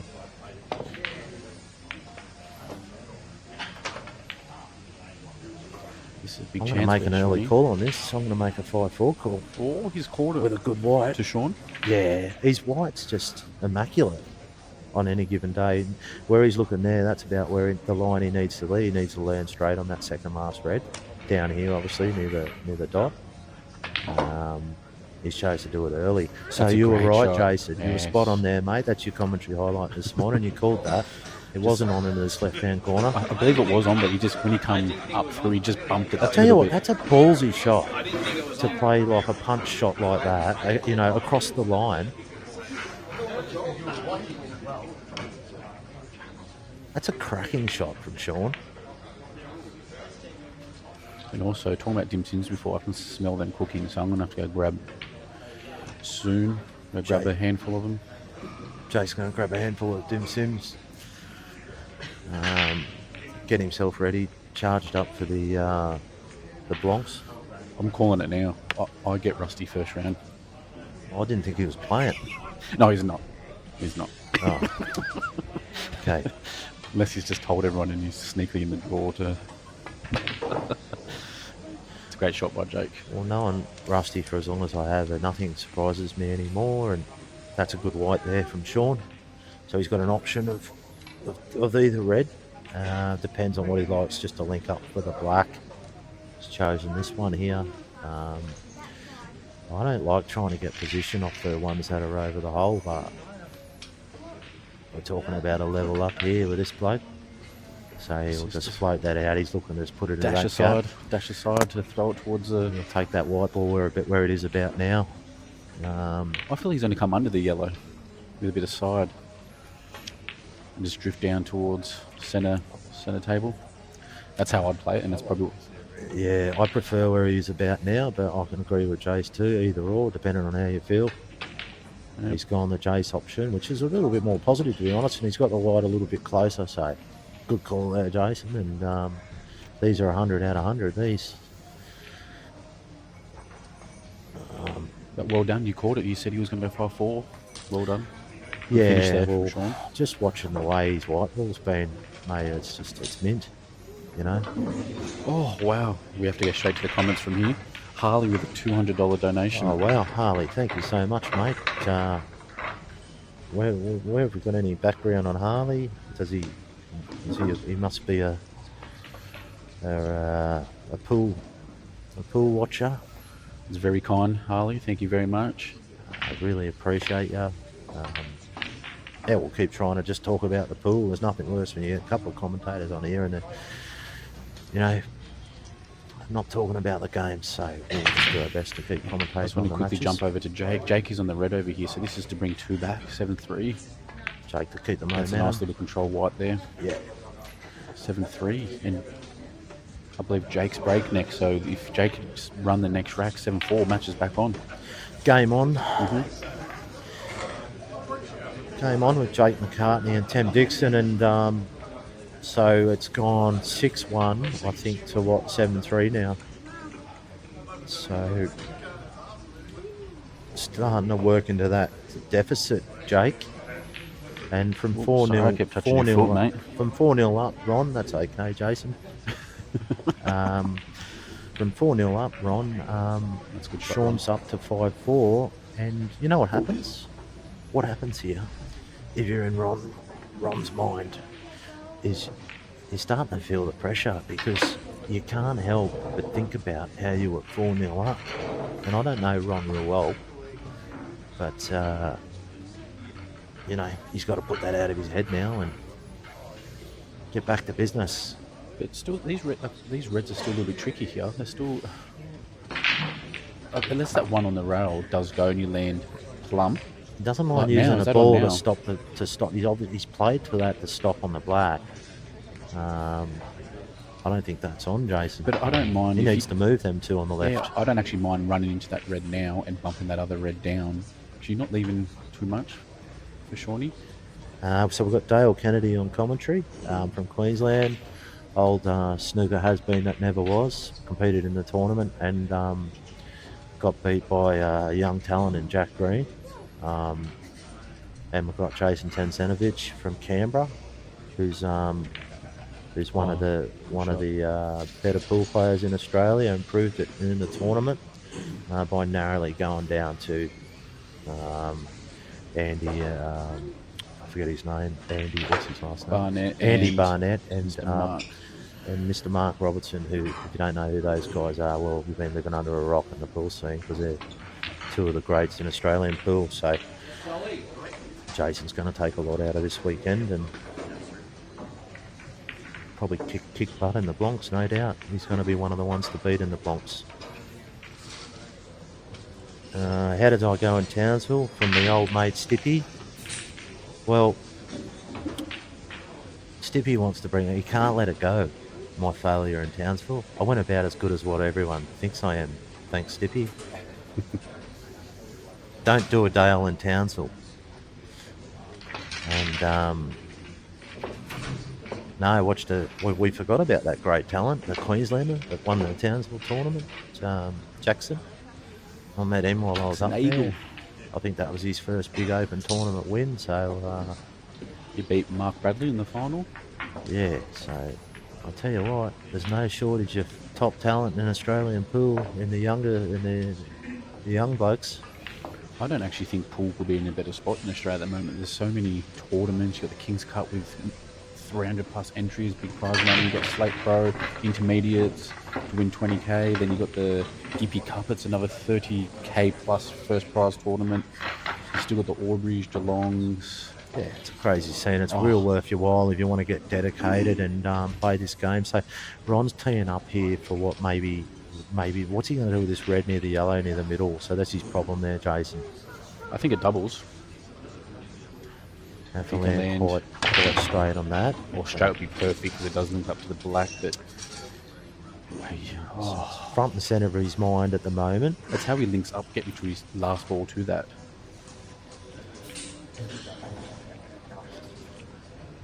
You're right, Stippy. That steak was good in Townsville. Fantastic steak. I knew there was a reason I went there.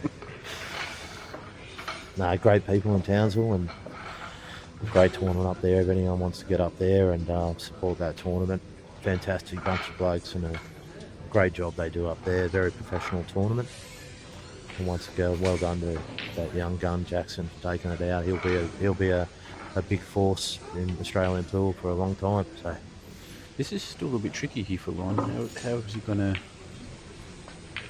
Yeah, the Kiwi boys are. Oh, he's not. So he's playing. He might be on this double now. Then he left Jason. Oh, can he get past that black? Bit of check side. Bit of right hand English on this one. The 9-ball players out there. A bit of English. Overhead. We'll get an overhead on the Ron Kelly game, please, Dan. Overhead on the Ron game. Overhead on this one. He's not playing it. Oh, is he? Yeah, he's jacking up to play it. He's got nothing else on, Jason. Oh, he's overchecked it. It's a good effort. Oh, he hit it harder. It would have tripled. Oh. He's saying to himself at the moment, why did I just hammer it? And you know what? He has underhit that wide a little bit. Like, it's a hard shot. But if he hits that harder, the white throws a bit more and he might double it. So all Sean's got to do is pot a ball and try to get onto a yellow where he can play a turnover and get a snooky. A couple of these yellows do play that turnover. Need a few more Kiwis there from Des Wilcox. We thank Brent. What's his last name? Brent came over. We did have the lone Kiwi over here. Brent Wells and Joel was. We had a chat about it, me and Joel, and we made sure we got him a bit of TV time for the Kiwi viewers. We know he's absolutely love it from that part of the world. So Simon wasn't here this year, who played awesome stuff last year. So I'm not sure what happened with the Kiwi boys, but yeah. Apparently there's. Do you play now, Sean? Do you play the little turnover here and just screw it? And look for the safety here. think Brent did all right. He won a few rounds, didn't he, Jason? Who's that, sorry? Brent, did he did all right, didn't he? He took Rusty, pushed Rusty to Pushed Rusty all the way. Yep. So one of the greats of the Australian pool took him all the way. Last year's winner.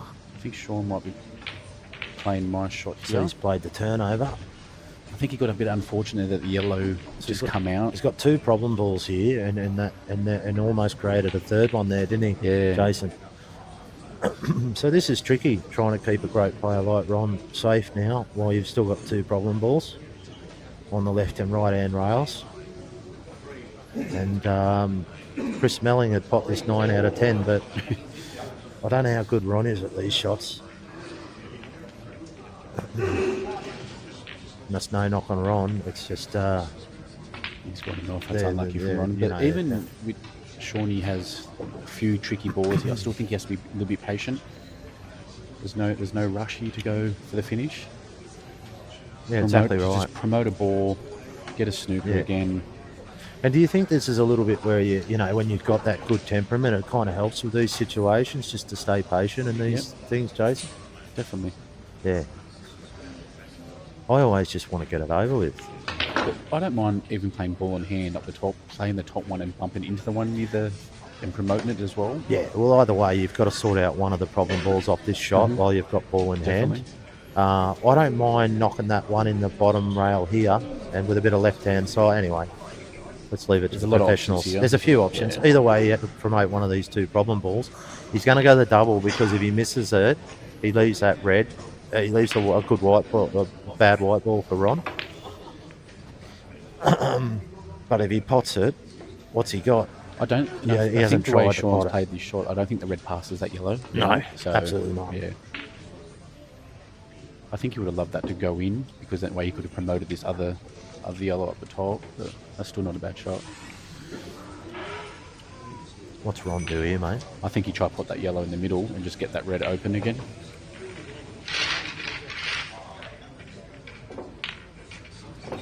And Thames back in control on the right-hand screen. Oh no, he hasn't offered to that shot. 8-3, it'd be That's real actually not a ugly. bad shot from With Ron. Jake mounting a slight fight back. Sorry, on the left. You rate that shot there, mate. He's covered that right-hand rail now, I suppose.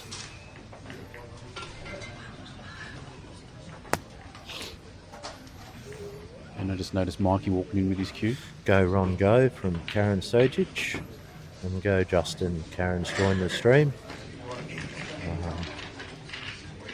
Thanks a lot, Karen. And I can tell you, your boy Seiji was one of the, from mine, one of the hot players of the tournament so far. From what I've seen, he's looked absolutely bulletproof. I mean, we'll probably expect that, most people from Seiji normally, but he looked particularly good so far. So, gonna come on Ron from Helen Wood. Well, he's gonna need every bit of every single bit he's got inside himself in this match, Ron, because this kid went 4-0 down, Sean Dempsey. I've got to stop calling him a kid because he's a man, and he's fought back like showing his champion qualities. And Ron's sort of, I don't know, I would have preferred to have been 4-0 down and come back to 5-4 than 4-0 up. So swings and roundabouts, Jason. Definitely. There's still, with Shawnee here, there's still a bit of, obviously a lot of work to do here. This is...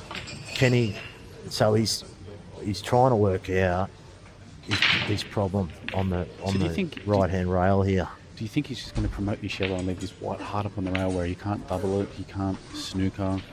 I don't mind that shot. It's probably the only safe spot on the Yeah. table, isn't it, Jason? Basically leave Ron. I mean, what do you do now if you're Ron?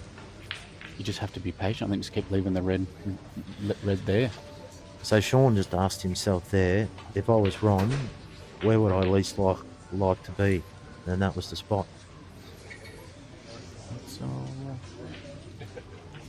So a tactical exchange here at a midway point between Ron and Sean, and this is going to tell us a lot about where this match is going to end up, because these things mean a lot to these pool players. There's one thing breaking them up and making outs, but if you can win these little battles,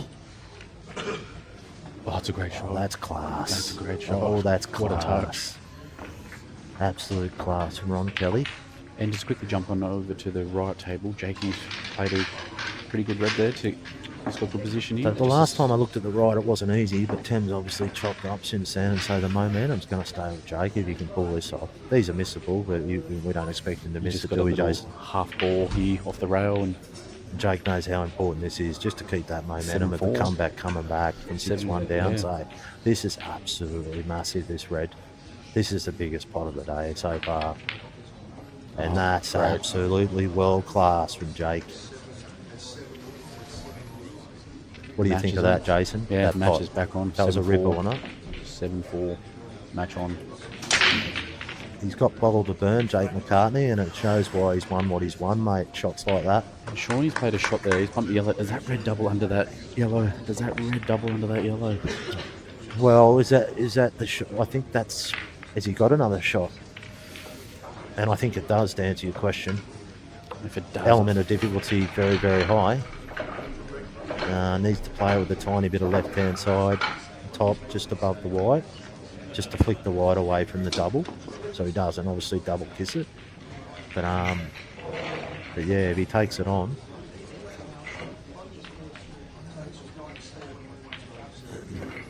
he's hit it good, but it's not going so to he's hit the bottom drop. rail. He just wants it to sit there. And the thing about that shot is, That's even not though terrible. it's recovered, that to play a turnover, you're not leaving. He's on the black, and the black's pretty centre, and it goes in 5 of the 6 pockets. So it's hard to hide anywhere when you play a turnover. Absolutely.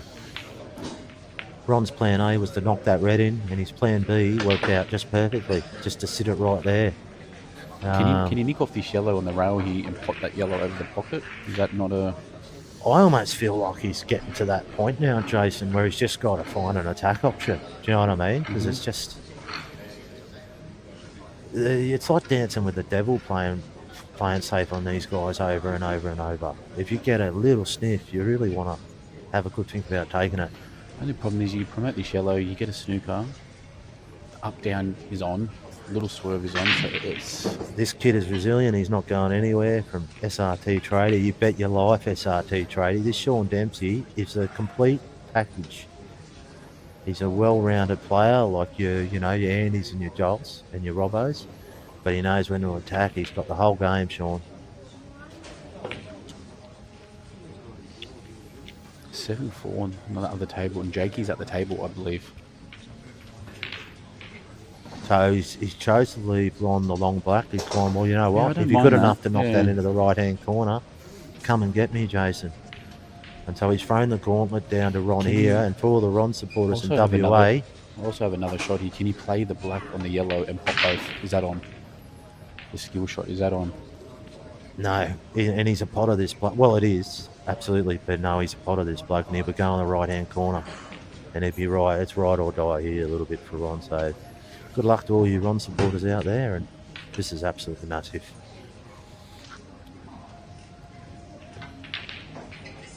Oh wow. That's the Wow. shot of the day, ladies and gentlemen. Holy- That's an absolute cracker from Ron Kelly. Absolute cracking shot, Ron. I'm going to leave you. Yeah. I'm going to go get some food. Nah, thanks heaps, man. I'll, Been if no great. one's here, I'll Cheers, jump Jason. back in, but Yep. I'm sure someone will come jump in with you. Oh yeah, they can't wait to get in here. I think this kid likes it. So I appreciate your work, Jason, and good luck in the Bronx, mate. Cheers, bud. That was fun. Thanks.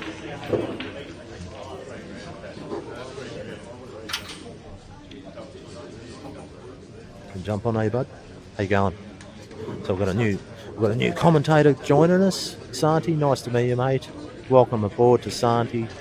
Welcome again to all the viewers out there, to the last 16 at the Slate Pro Championship. And how you finding it so far, Santi? You enjoying these matches?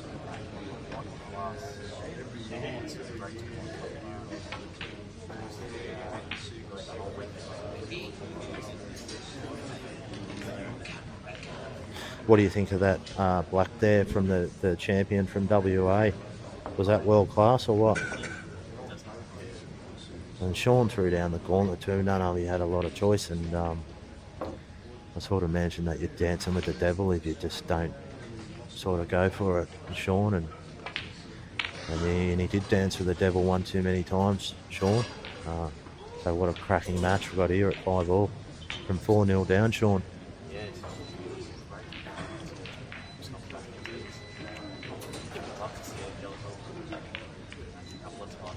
It feels that way, doesn't it? What a black from Cal 8-ball. You betcha.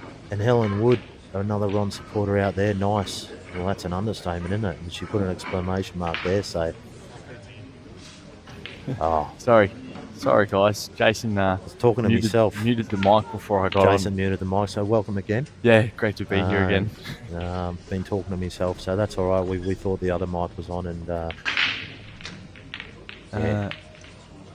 Dan, thanks for pointing that out, mate. I appreciate it. And sorry, who have we got here again with us? Santi is joining us today. He's absolutely buzzing to be here, watching the last 16 world-class players, and just give us another hot take on what you think about it all, Santi. Yeah, well, absolutely. It's great to be here live, but, you've got the next best thing here with Dan's setup that he's got for us, and it's just, this is, forget top Australian pool. This is world-class pool.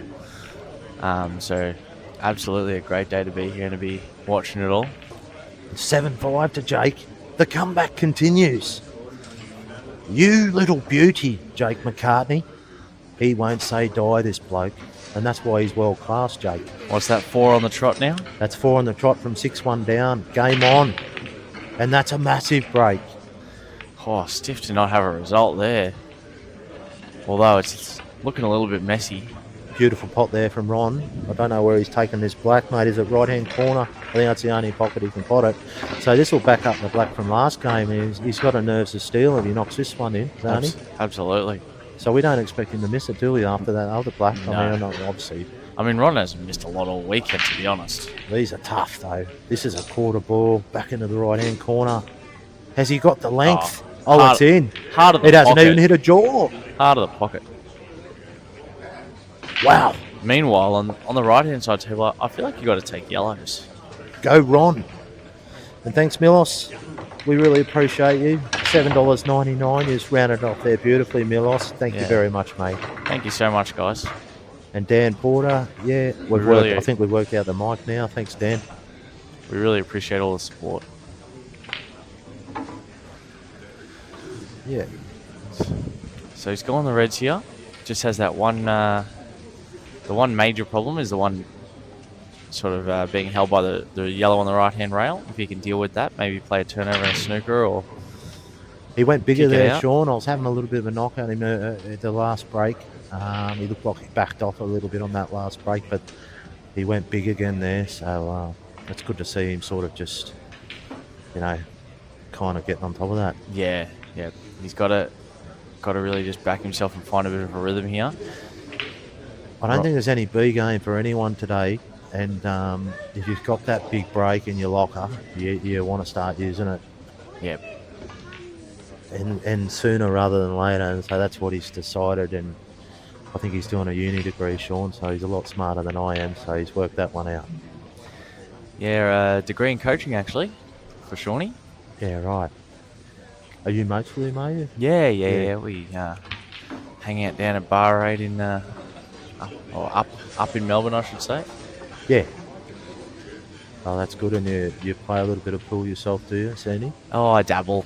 Yeah. Not can't claim to be anybody of elite status or anything like this, but I enjoy a hit, and also enjoy getting on the commentary and learning from good players and getting to watch good players. So this is huge for my game. Yeah, absolutely. Just watching the mapping of the outs. And so we've got Tem on the right. He's going to go this red, obviously, next to the black. And then will he try and just drop on that? He might try and drop on that red over the corner if he can slide through that little gap. Yes, yeah. Leave the red to the middle for last so that he can get some good position on the black. He's done like that now, so he's looking at it to do it off this. He's got to pop this red over the centre next. So, obviously doesn't like the angle, or it might just be a plan B. looking at the one over the middle if he doesn't land on the one over the corner. He And I- really wants the one over the corner first. Yeah, and I reckon he's got it. But if he doesn't, it doesn't really matter too much because No. he'll just drop this red into the middle and Yeah, soft screw out. He's got insurance, and maybe he doesn't. Playing a So little bit of top off the rail. And so and that should natural do. angle to come around off 2 cushions. If he can pull up, he'll play the black into the right corner. I think if he overhits it, he just ends up going to the middle. If it's a bit too thin and it's a bit too much cut, it'll be one of the left-hand side pockets. Either way, we could pull it up there, which was... That should do. Big win for sort Tim of there to sort of slow Jake down. tiny bit of pressure on this black just to pull, because Jake's had the momentum. Yeah. But we'll obviously expect him to pot it. And there she goes, and Tam would be happy just to tick that scoreboard back over again to 8 Absolutely. after the damage that's been inflicted on him for about the last 20 minutes, half an hour.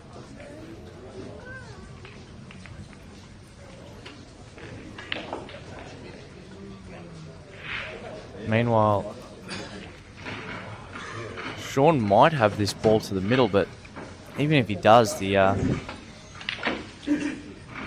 don't know if he has goat angle of to get- commentary's just rocked up. get up to the next. Jamie, Oh, I mean, obviously after Butters. after Butters, I'm told. After Butters. I love Jamie, but I've gotten a bit ahead of myself. I'm proclaiming Jamie Stevens to be the goat of commentary, and apparently there might be someone else taking him on for it. Great to see the WA boys made the trip over 100%. I know Joel personally was wrapped with the turnout from the WA boys, and we can't thank them enough. Judgy, Luke Anglesey, Ron? Ron, obviously, who we've Yeah. got on screen. Clint Kapler, who's absolutely turned on the afterburners in this tournament. Not sure Yeah. how he's going. We had the scores across the screen up there before. Yeah, and they've just Mark come in Roll. and brought quality. Yeah, they're all just top-line players. Led by Luke Anglesey, the state champ, who's in the 16. Just having a look now how he's going. Just 4 of them. I think, don't want to leave anyone out. Was there only 4 WA guys? I think only 4 playing today. Might have been a couple more that have come down, or maybe only 3 playing today. Anglesey, So Judge and Anglesey's Kapler. 5-4 up against sorry. Walpole. Anglesey, Kelly and Kapler. So Sean Walpole hanging tough, the intermediate champion. He was here late last night and a shocking, stunning upset against Capiola. I mean, if you've seen the finish, the guy's got Irish bottle to burn. Yeah, Amazing. So yeah, it's brutal, Kaki. If you're out there, mate, feeling for you there with that one. You had that in the bag, and but yeah, now Sean's just showing why he's not letting off the pedal, which is good to see. The last thing you want to see is a guy make that effort against you and then not rock up the next day. And Sean's rocked up and he's ready to play by the looks of things. and Lorenzo, I was just about to actually answer your question. As much as I love being here and providing a little bit of insight, I feel like it would be wrong of me to not give up my seat to Jamie. So I'll see if he wants it, and if he does, he can have it. So he's offering to give up the seat to the GOAT. The GOAT Yeah. might be coming on. The Jamie GOAT is Stevens, coming on. The greatest Right. of all time in commentary, and I say that with the most due respect because that's just my opinion and I'm allowed to have one. Absolutely. So thank you very much for joining us. Thanks for having me for a minute there, guys. And Appreciate I'm ya. sure, with no doubt, I'll be back at some point today. And if not, let's see how we go. No doubt he'll be back. Thank you very much.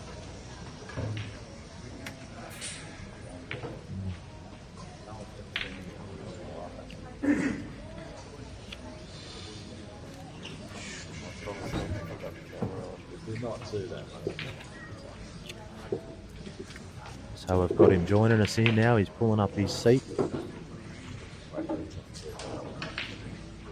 He's got some contacts he's got to get in there. We know why he hasn't qualified for the last 16. Jamie Stevens. Welcome this morning, mate. He's just getting his seat in there. And only just met Jamie this weekend, but I've listened to him a lot on commentary, and he's definitely the best commentator out there. So thanks a lot for joining us again, Jamie. Thanks for those kind words, mate. I enjoy doing it. I did have to have a bit of a sleep in though this morning.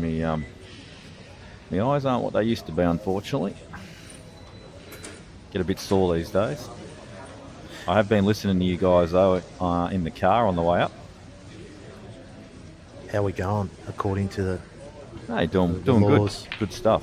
It's been interesting listening to this Ron Kelly Dempsey match. I've obviously got a slice of Ron in the Calcutta, and also a slice of Jake. So I've been listening to these with a bit of anticipation. But the 4-0 start looked pretty good. But Sean's played very well and clawed that back. But it's like Ron's reasserting his control. He showed a bit of champion quality in these last couple of games, Jamie. There's absolutely no doubt about that, Ron. And it started with Sean throwing down the gauntlet to him with a black and sort of left it to him in the long right-hand corner and made, I'm not going to do 1 out of 20, and that's been nice to myself. And Ron used up all his bottle on that one. Yeah, I watched him play a couple of big doubles yesterday that I just didn't even think were the shot, but he just canned them. He's got a lot of confidence in his ability to play them. And this Jake comeback has been stomped a little bit with 10's last frame, but looks like Jake's looking good here to take his 6th frame. That's quite a good summation of what's happened. And for Jake to fight straight back here and just almost just go, you know what, I'm still coming back at you. It's a big frame in the context of this match, I reckon. Yeah, and Jake is, and no disrespect to anyone, Jake is not even close to his best form at the moment. He's been very wayward. But Thames, it doesn't really matter what form anyone's in. If Thames going, he just gets on a demolition mission and destroys everyone in his path. Thames one of the most exciting natural talents in Australia, and Jake's just pulled another one back there. I made the comment early on, and I stick by it about Jake. Until you've got that 11th frame on the board, mate, he's not beat. And young Daniel Porter found that out from South Australia a little bit earlier on in the tournament. Yeah, 100%. When they played on that TV table yesterday, and he was miles ahead. That was an absolute, on the other end of it, for young Daniel, that was brutal. But I tell you what, just sitting back, I knew it was never over until it was over. Ron's too straight on this. He's He too might have straight to on deep it. screw off the back rail, and he's got to miss the black. I don't see any other shot, Jamie. He could run all the way through and play the Go on long. the screw, Jamie. Yeah, I think this is the shot he has to play. He hasn't got into that. He hasn't got into it. And the black, yeah. I was worried about that. He has got a layup, though. So it's not the end of the world for him. He's got a layup safety. He actually, you notice he didn't actually Q power that. He tried to time the screw back. Whereas if you play that with Q power, you'll get a bit of shift on the white. I think he thought he could avoid the black direct off the back rail on the right side of it. So he's tried to time the screw back. Now this has got to come off the rail. Oh, he's hit that way too soft. It's a poor shot. You're exactly right, Jamie. There's definitely an element of sort of carefulness in that screw shot, wasn't there? I think Ron was very concerned about leaving the inside double on the yellow. He didn't want to bring this red off too far, but the drawback of this, he's got an easy safety now. Dumping the white down here near the right corner. Where's Needs this- to not where's going this off. Doesn't want to go in off. If he had gone in off there, that would have been probably his worst shot of the tournament so far. Oh, that would have been diabolical. And he hasn't, so that's all we move on. I wonder if Ron will play off the jaws here and just try and push the red over and keep the white in a sort of similar spot to where the red is now. It won't leave an easy shot for sure. Tell you what, I think he's in a world of hurt here, Ron. I think this is... I think the just jaws can't is see the how shot. this continues after this shot. I think off the jaws, try and push the red to the left side. No, he's gone that way. I think he's gone here. Oh, he's good. Without a better luck. That's a good shot. Can you see that yellow? I don't know if he can. We're going to find out I think in a he's going second. to swerve it. Sean, we've got the overhead from Daniel. I don't think the swerve helps him because he's going to be playing with right-hand side and it'll bite off the rail and he won't get down the table for his other yellow. Won't push off. I don't think Too it will. thin. Oh, he might get a thin cut on the yellow, but I don't know if he can. I don't know if he can pot it. I'm making an early call here. Oh, He's going on. out here. He's on. Wow. Okay. Yeah. So he has got the contacts in, Jamie, but he's just. It's Dan's dodgy camera angles. I always get him wrong. Well, You know what? I don't know what he's done there, Jamie. I think he's tried to soft screw that. I don't think that's going into to Dempsey's top 10 shots of the tournament. No, it's in his top 10 worst, and he's got to be careful. That's an cleaning off. absolute horror from the young champion from Melbourne. I think he can actually still pot this though, and he's just got to avoid in-off. And so I don't think the in-off's actually even there. He's going wide of it, or thin of it. I was carrying on about nothing, Jamie. He's He's landing in no man's land. Oh no! Oh, Oh no! Anywhere but there. this is thin. Oh, this is potable. Actually, this is potable, but it's thin.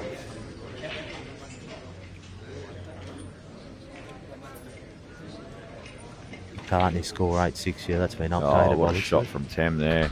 Oh, he's pushed it far. No, he's still okay. of it. Oh, that's a bit stiff, isn't it, He's Jamie? I from think 10? he's okay. So back to Sean table. He's looking to snip it. It's thin, but it's definitely on. I got to take these off. They're not working for me at all. The goat's just realised he's had to have a bit of a shift in his eyewear. They just don't work. It's worth a go. The monitor literally needs to be in my face, like a book. So Sean looking to go the double here, Jamie. Big shot, eh? He's going to try and play a safe wide as well. He's gone the middle. Oh, Yeah, he was So- more concerned with the cue ball. exactly. Do you think Ron will thin cut this to the right corner and try and cover the black to that pocket, take the white ball back up to the nameplate for safety? Element of difficulty extremely high, but I think you might be right there. I don't know, unless you just want to grab every bit of bottle again and cut it into the left, which he seems to have done that a couple of times up till now. So they're your options. It's a big shot, that.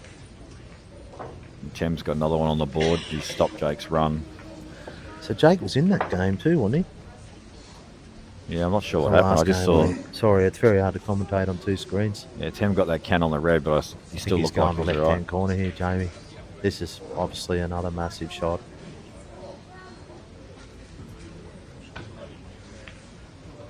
He has tried to geez, snip I don't that. know about that and shot. He's underhit it. I don't know about that shot. So he hit the potting angle, but he just underhit it. Ron Kelly. Yeah, I'm not sure about that shot. The balls don't lie, Jamie.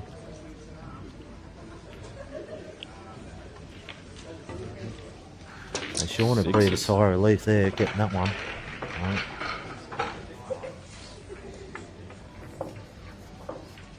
So there's our current scores. Gus DeGiorgio's given Scary a bit of a smash up early, but Scary likes to be like 4 frames down in these races for some reason.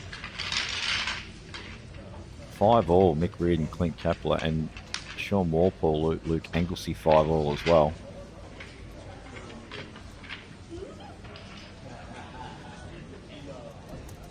And Joel's 5-3 up on Andy as well. Actually, that might be 5-4 in a sec. It is 5-4.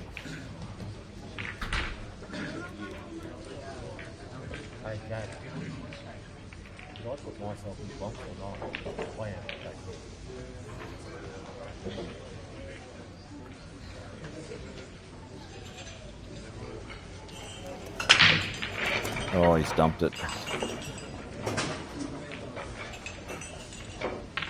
Oh, and he's not going to be happy with the layout either, the yellows straight away. But there's a couple of small issues to deal with. Yellow below the black.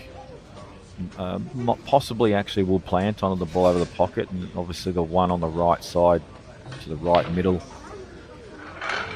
Actually, that links up as well. What am I talking about? These are all there. I think yellows look good here. I think yellows look good. With Yeah. that red on the left-hand rail there, Jamie. Yeah, that would be. Well, yeah, it's just all. I mean, the reds are pretty tied up bottom end of the table as well with that yellow over the pocket. But this one here, he can link these two up on the right side that initially look tricky because he's got the one in the right middle, and you just got to drop it into play on the other one. I'm pretty sure the yellow near the black will actually plant onto the one over the pocket. So I think this is makeable clearance.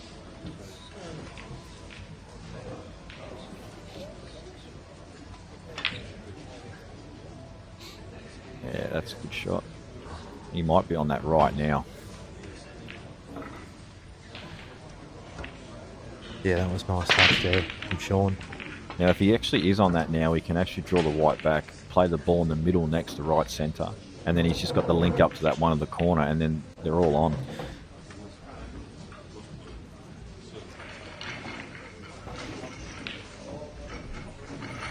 With these, No, he's not going to play it. it's not playing He it might- that way. I can only assume it's not on. Yeah, I would have. I agreed originally with what you were saying there.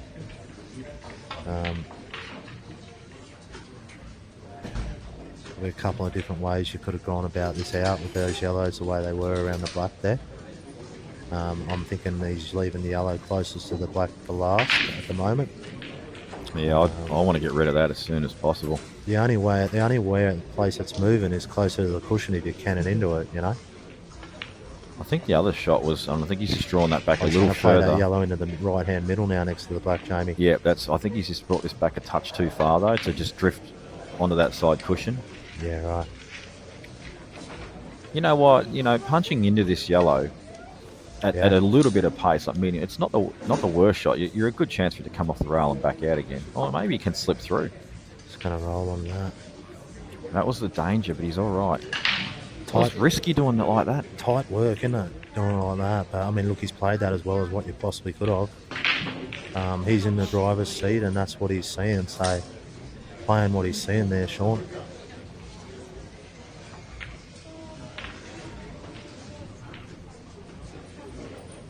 Yep. This needs a good piece of queuing. So this ain't easy. This can go wrong. Wouldn't actually surprise me if he took the other yellow first, but I think you'll still take the ball over the pocket. But there is an argument to Absolutely. take the other one. Taking the ball over the hole definitely for me, and wants a really good white ball here. This is the key shot, obviously, in this out. He's got to cue this well. Oh, that's beautiful. Wow. Geez, he went close to edging that red. She can't hit that any better than that. No, that was just mint.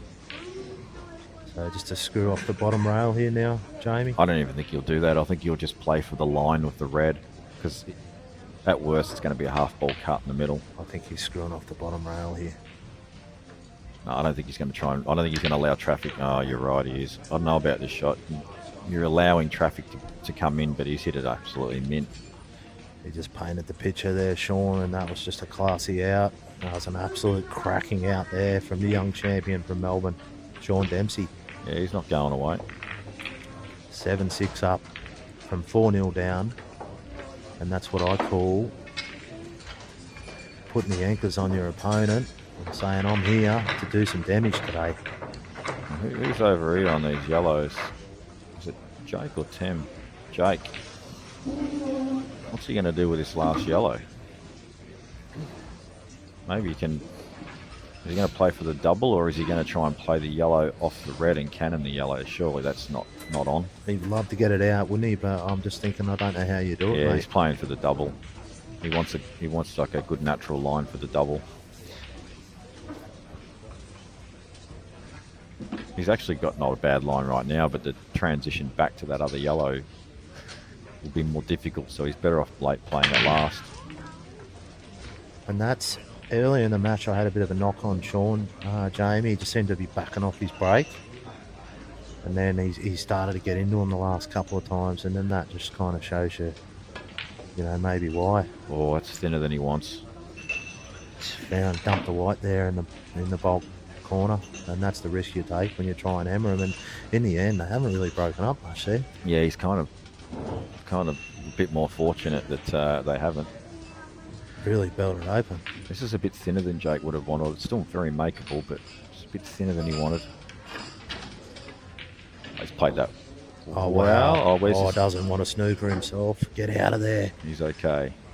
He would have been well aware the middle pocket was coming into play with that. Absolutely. Sometimes you've just got to play it. That would have been dirty. So 9-7. Jake Jake's McCartney still on the fight back, but Tem is still in pulls control. one back. Does not want to let Tem Dixon get to the hill. That's the problem, though. He's got a few breaks under his sleeve, so he's very capable of breaking and running. And at this point of the match, he's probably feeling like that's almost like what he's got to do, Jamie, to get it done here. 100%.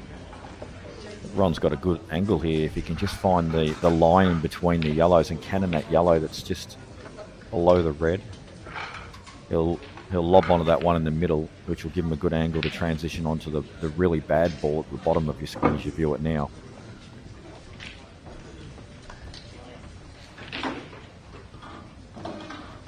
A bit similar to Sean's last out, where he needed that tight white ball, and Sean's in a similar position here, where premium on white ball control here, isn't there, Jamie? I'm not sure why he hasn't actually gone through there and played for the red in the middle, because this other red that's next to it, right side of the table, is by far the worst ball. But We're looking at Cannon into two yellows here. He's Cannon into those two yellows, and he's pushed one of them over the corner, though. I don't know if it matters, does it? it won't if he pops this ball in the middle now. Looks tough on screen, though. Well, these are as tough as they get, and what we've already said it quite a few times is these tables aren't big pockets. I can tell you, this is tight as. This has to be hit perfectly. Anything less, and she's not going in.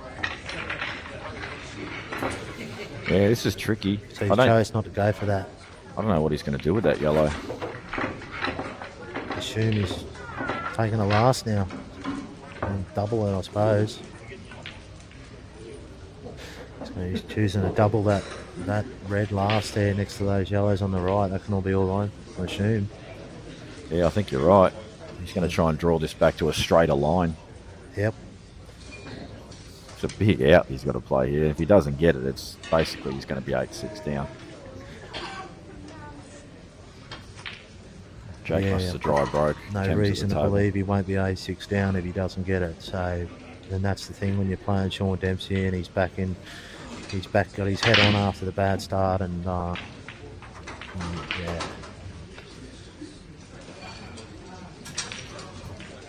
Doesn't want to cannon this yellow in front of the black either. He hasn't. He played that pretty perfect there, Jamie. Yep, that's a good line. How good a double are you, Ron? I saw him can some big doubles yesterday. So that's the answer. I mean, it doesn't mean he's going to get them all, but yesterday, there's none bigger than this one, though, is there, Jamie?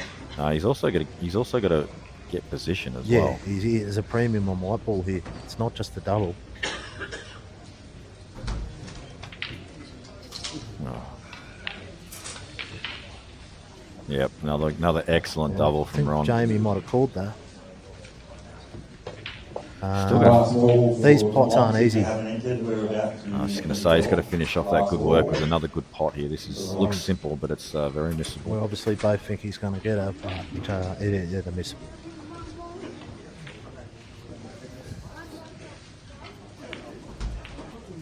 And straight in. Wow. Big out that. What a high standard of match this is here between Ron Kelly and Dempsey. Tem has missed a double to the middle, which looked by all accounts in. Somehow found its way out and has given Jake an in, but a bit of work to do here.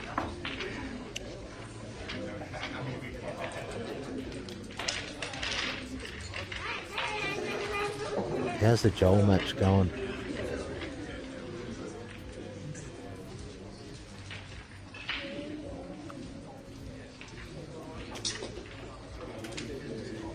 Look on here. Jesus, Jake's got a lot to do here. He's going to try and play this yellow off the red, though. I don't think that's on because it's going to hit the jaw. I think he wants to move the close. Oh, yeah, move the red that's further out. Yep. Oh, he's played it bad. It's a disaster. That's what happens sometimes when you try and do too much in one shot. You can focus too much on the outcome and forget to make the pot. Tem's just straight down, just says, thanks, Jake, I want to go on the hill. Well, I know the organisers have put the right matches on the TV table because we've got two crackers on here.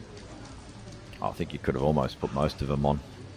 There's an argument for every match here this morning to be on the TV tables.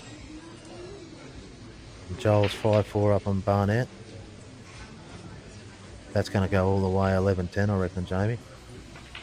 I'm going to have to lean towards Barnett from selfish reasons, but other than that, can't pick a winner in that one. Well, I won't begrudge you for being a little bit selfish this morning, mate, if no one else does. Well, I can't win money playing off my own stick, so I've got to buy other people to do it, mate. That's how I roll. No, I love it. I've got to go with Joel just because Here's your mate. of selfish reasons. You got him in the Calcutta. No, I just feel like he's finally got his game back a little bit. I mean, I knew him, but he just stopped scratching your head and overthinking everything. And this weekend, we've called it intense. And I don't say too much to Joel. I can tell you right now, we don't really talk much about the game. But I'm just begging him just to play with intent. And when he does and gets on with it, in my opinion, he's in that top group of players. Yeah, that's a fair comment. He's always been a superstar player. There's a big break coming up at 7-all. He's always been a superstar, and but he hasn't been winning in the last few years. And Joel's a winner. He's always been a winner. And I can tell you right now, he's not happy about it. So he wants to get back in that conversation. Fair enough. Tem's about to be on the hill. And I think that match is over. I know you can't say it until they're 11, but I just don't see a road back for Jake here. As much as the Jake fans are going to hate to hear that, but I mean, I'm also a Jake fan, don't forget. But I think everyone's a Jake fan. Oh, I mean, he's one of my best mates. He grew up playing pool with me in sunny Ballarat. Well, you know, I only know Jake from a few different sort of meetings, but you know, world-class player and a guy that'll. Like, I hardly knew the bloke, and he bought me a bourbon down at when I was drinking back in the bad old days. You know, I hardly knew the bloke, and he's come back with 10 bourbons for everyone, you know, and that's the sort of bloke Jake is. So Yeah. what do you love about that? This is an important shot. I thought Ron was going to take reds, but he's missed it. He's tried to flick Tim's the on the red. hill. And so that's what happens when you give away such a big start, isn't it, Jamie? What was it, 6-1?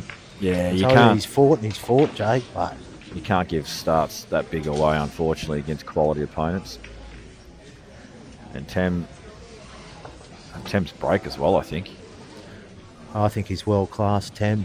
I think he's if he was playing in any English 8-ball division in the world, he'd be holding his own. Tem Dixon, there's absolutely no doubt in my mind.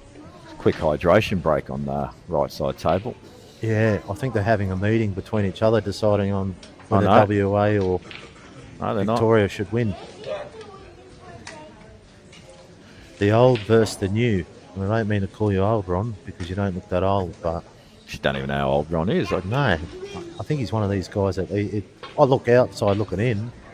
He looks like he takes care of himself. yeah, all the WA boys, they're all like, you know, it's a Labor state, really. They're all in good nick. They're all good, Nick, and Clint Kapler showing off those legs all weekend. I mean, led by the number one. Met Luke Anglesey yesterday. He's a cracking fella. Yep, he loves having a smile. Yeah. I reckon Ron must be in his 40s, yeah? It's got to be in gotta his be. low 40s, maybe. Yeah, low 40s, couple of grazers setting in on the right-hand side. Actually, you know what? Just above the It wouldn't ears. surprise me if he's mid-40s Good looking because bloke, not that I lean that way. I actually reckon he might be mid-40s because when I played my first year of Nationals or second year of Nationals in Darwin, he was only young then. He won the Australian title that year and he was probably in the best form of his life at the time. And he was Yeah, he would have only been 20 odd. So I reckon he might be in his mid 40s. He's worked out a little bit since then, Ron. He's pumped a little bit of iron, and he's realised that he still had a few more nuts to crack back in the pool scene. So here he is, and thanks a lot for coming back. He's always been in good shape, but he's underhit that. He's actually, to me, he's looking like he's trying to be too precise at the moment with the white ball. Land on exact coins. That was one of those shots, Jamie. I tend to agree. I think whenever you're running through with this white, mate, just coming from a little bit of a snooker background, it just seems hairy. If you don't really get that little bit of top on it, it just doesn't go anywhere. Yeah, they can die. Geez, Robbo and Roth, 6 all. Justin Sage, Bowen, 5 all. Yeah, I'll leave you here, Jamie, if you want. That's fine. Yeah. Yeah, we'll leave the goat here to commentate, and he's a bit fresher than me, and really appreciate commentating with Jamie this little sesh. Good luck in your match, mate. I appreciate that, mate. Oh, look at this recovery shot from Ron here. Lovely face cut double. All right, we're about to start the blocks. It is a race to 5. We're not using full stack to arrive scoring, so you just have to... See you all later, viewers. I'll try and get back on at some stage. Love yous. You can see the draw on full stack, but we're just not using the live scoring. So, table 12, Peter Buchan-D, Jamie Butner. Table 12, Peter Buchan-D, Jamie Butner. Table 13, Mitch Adams. Jeez, he's been unfortunate there. Table 13, Mitch Adams, Jack Green. That's his worst possible Table 14, result. Arsh Singh and Stan. Table 14, Arsh and Stan. And I feel he has to actually hit this yellow and just bury the white. Table 17, Roy Tan and Patrick Good. Table 17, Roy Tan, Patrick Good. Table 19, Trent Mason and Daniel Porter. Table 19, Trent Mason and Daniel Porter. Table 20, Eki Lactom and Mark Owens. Table 20, Eki and Mark Owens. Yeah, he's going to just lay up here. Doesn't really have a lot of choices, I don't think. And he didn't really want to move the coverage from the pocket either. But once again, the white was more important in that particular shot. And I'm pretty sure Sean's not really going to move this. He's just going to tap off it. Yeah, back into the cushion. Very important, he leaves him off the yellow that's near the balk line though. And he has. Yeah, he's played that well. If you're Ronnie, you're playing safe here, you're trying to go up and down. The across table is an option, but if you accidentally pot the yellow, it's a disaster. So I don't think that's the shot. Maybe just double the yellow out and try and cover the red. I think just rest on it. Yeah, that's a good shot. Yeah, that's pretty good. But I think we're going to see a similar shot from Sean. He's going to flick off and take the white ball back to the similar spot it was on. Try and catch the inside of the... No, I thought he might try and catch the inside of the yellow.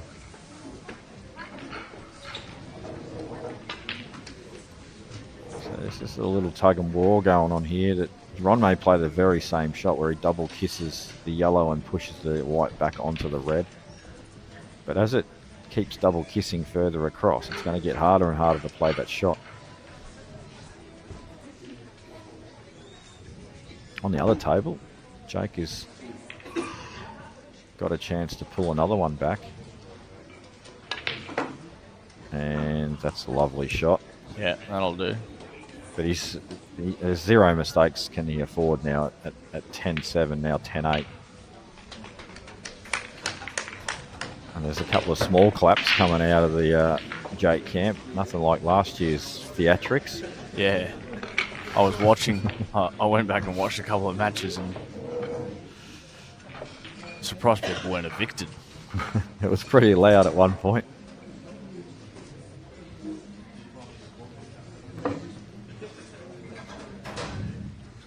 Oh, actually, his sister, Kate, is here having a watch as well. Yeah, with the nephew. That's a good shot from Sean, but Ron's just going to keep persisting. Now going across table is not the worst shot in the world. You'd be pretty hard done by to pot this if you can catch the underside of the yellow. That's if you can even get across table. Maybe Sean's cut that off.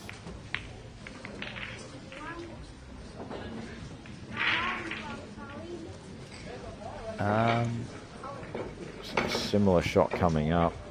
Yeah, you might be right. I'm not sure if you can go across. If he can go across, I think it's worth the gamble now because you play for the underside of the yellow. You won't pot it. You'll push it to the right side, sort of cushion jaw area, and it'll cut off the reds as well. Yeah, it looks like he's almost having a... Oh, I don't know about this shot. This gives Sean options now, lots of options. Yeah. I'll tell you what I do like about it, though, is it forces Sean to play a good shot. Rather than just playing a little run-off shot, Sean is now forced to play a very good safety. Yeah, absolutely. But he could play this double as a shot to nothing, you know. Oh, actually, no, the shot to nothing double's not there. He needs to punch this double, so he may just promote the red and keep the white where the red is on the right side cushion and leave Ron contained. Actually, I reckon if he leaves the white there, I was going to say he's going to have to go to the rail because if he left the white where the red was, I reckon Ron cuts that yellow. So now I like the cross table. Yes. Although, if you don't hit the underside of it and you hit the top of it, you're going to leave Sean on a lot. Well, I don't think you're going to hit it that hard for it to... You'd have to hit it really bad to hit the thin edge of the high side of the yellow. Yeah, yep. And I guess the other thing is you can go cushion first, which he has. That's the way to play that. Is make sure you get underneath it. That way you're going to probably cut the red off and you don't leave an easy ball. I'm not sure if this red passes to the bottom left. If it does, I think Sean might be forced to pull the trigger and take these on. If it does go, he's looking great for 8-7 up. Oh, who played that shot? That's Paul. That's Jake. He's accidentally stun run through there. Yeah, he's made a couple of little errors here that have really cost him. You know, there was a shot earlier on where he snookered himself off his last ball, and it's just very uncharacteristic of him, but anything can happen in this game. That's a big shot from Sean. He's playing ball off ball here. Oh, he's played it. Almost. He had to hit it a bit almost harder. Perfectly, but... That little red coming down and just sort of getting in the area of the yellow to make the position more accurate required, then transition to black makes this a bit harder. So that's not all bad news for Sean. Oh, that's a lovely recovery shot from Jake. Yeah, what a... He's hit that well. I'll tell you what, I said he was gone, folks, but 10-9 coming up. Oh, he's all right. Yeah, that shouldn't be an issue. Gee, I don't know about this shot from Ron. There's no line to pick. How does he get on this yellow? He might have to go under the black and just hope he navigates. Oh no, I don't like this at all. I think he's gonna have to, I think he's just gonna have to play from the middle of the table and play the thin cut. Yeah, a bit of a take your medicine shot. Unless he tries to pick the line between the two reds, a small gap, and if he catches one of them, no, he's going to play cushion. He's going to play two cushions. Oh, he's missed the pot. Too much focus on the cue ball. Yeah, so he did take that line under the black, but no, it's just... As soon as I saw he put the white, I thought he's actually like, this is not easy.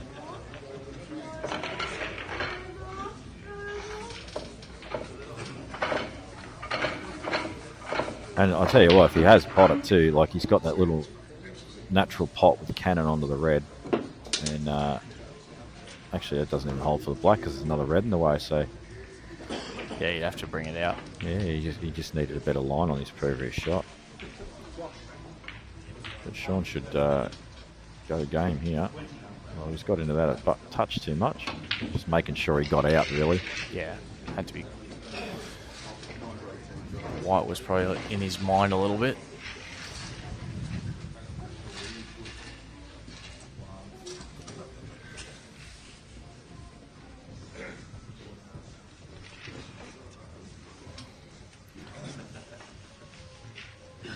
Meanwhile, Jake managed to pull another one back on their hydration break here, unofficially sponsored by Kit Kat. Tim's had enough of that. Sorry, not Tim. It's not the best shot from Tim. Geez, I can't even get names right anymore. Sean. It's only early in the day and I'm losing the plot.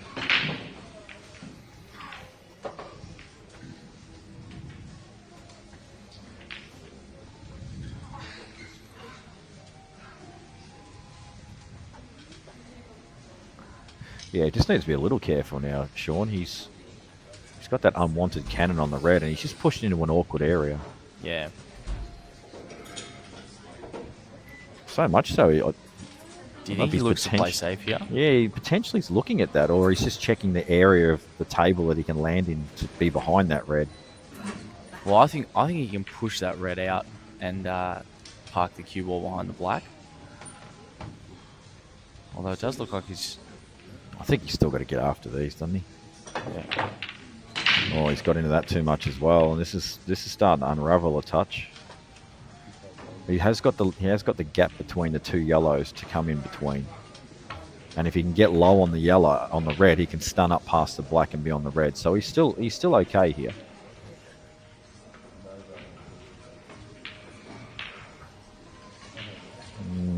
Yeah, it's not bad. He would have liked that to come up probably another half a foot so he could just play a gentle stun. Be interesting. I may be misreading this line again because I've done it a lot, but I don't know if he's got a stun off the top rail or whether he's just got a natural line to drop this in. Looks like he's just playing top. He might be able to hold off the black. Jesus, that's risky. He's got away with it, but that's so risky.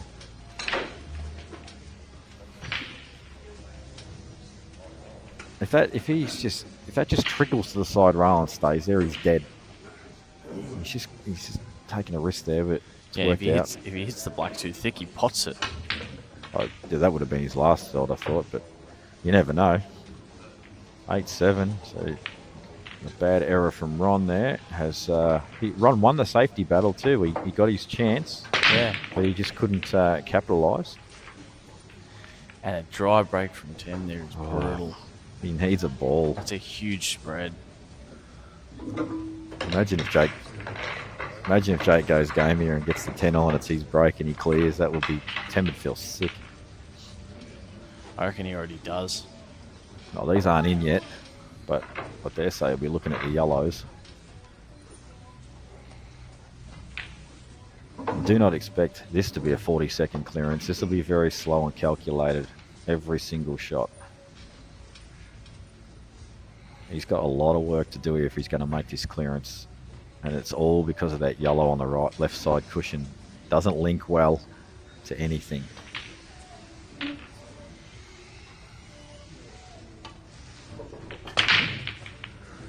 Big break from Sean. Another doesn't break. Find a ball. Yellows. Look, yeah, the balls. Got to be yellows. That one just tucked up under the red in the middle pocket might be slightly awkward. He's got to get high on that to pot that to the bottom left, but otherwise he... Just going to focus on this Tim and Jake. It's getting to a pretty crunch part of the match. Absolutely. And I'm just wondering if this... To the right-hand side of the ball on the cushion, the yellow that's in the middle of the table, I'm just wondering if that actually goes to the right centre, because if it does, he has got his link. And you can see right now, he's playing for this shot next.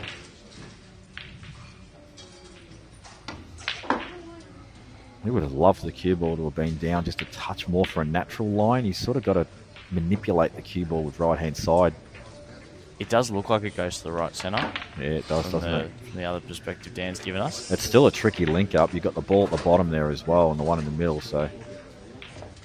Well, having said that, actually, he could play for if he can get straight on the ball in the middle, drop down onto that cushion ball, and if he's got an angle to stun down the table off his second last yellow. Oh, this has gone wayward. That's a bad shot. Yeah. Although, I think this goes bottom left. But it's a poor shot. Yeah, well, it's not where he wanted to be. As I said, the line he had was an awkward line. It wasn't a run through. It wasn't a stun. It was sort of a manipulate with side sort of shot off the right cushion. Yeah. Well, that's missed as well on Ron's shot. He's missed an opportunity to get to 8-all. So what's Jake going to conjure up here? So it looks like he's going to top through this. Jeez, he's played that well. That's a great recovery shot. Providing he's on it, he's sort of... For what? Only if he's on the ball on the rail, and I don't think he is. Because that yellow doesn't pass the black. No, well, I'm thinking he plays that in the middle. Like I said, this whole clearance has been riding on the fact that it goes in the middle. And geez, at that angle, it doesn't look like it. Oh. Yeah. If he's looking at it too hard, I think it could be very tight. Yeah. Yeah, he'd be down at the table already if it was a sure thing. He's playing a safety. Thames stood up. You can see him in the background. He stood up. He knows he's getting to the table. Yeah. And he's played that immaculately. It's a very good shot. Can Tam get through to this red left side cushion? Yeah, so I think that the shot here might be to play off the cushion back into that red and then just have the cue ball run down the left-hand side rail. I don't know if he can get to that line, can he? It's so hard to tell what he can hit. Actually, no, you're right. He looks pretty tight on the yellow. If he can. No, he's playing this with side. I think he's going to try and hit it full. Yeah, take the wide up. It's a pretty good shot. Yeah. Oh, look at this for a result. Crikey. That's disgusting. I don't think he's played exactly for that, but he just wanted a safe white, and he was definitely getting it regardless. So it's a good shot from Tem. Very good shot. And he's in the box seat now to win this match.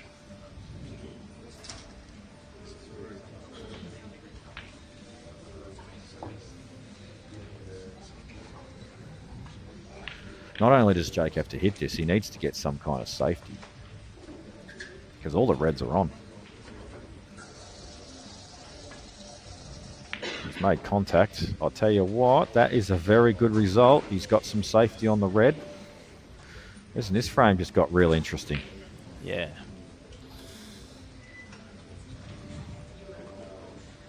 You can see there, that red goes nowhere. Will need to be developed if Tem is to make a clearance at this visit, but I don't think we'll be seeing him making a clearance attempt. I think we're going to see some safety exchanges. Yeah.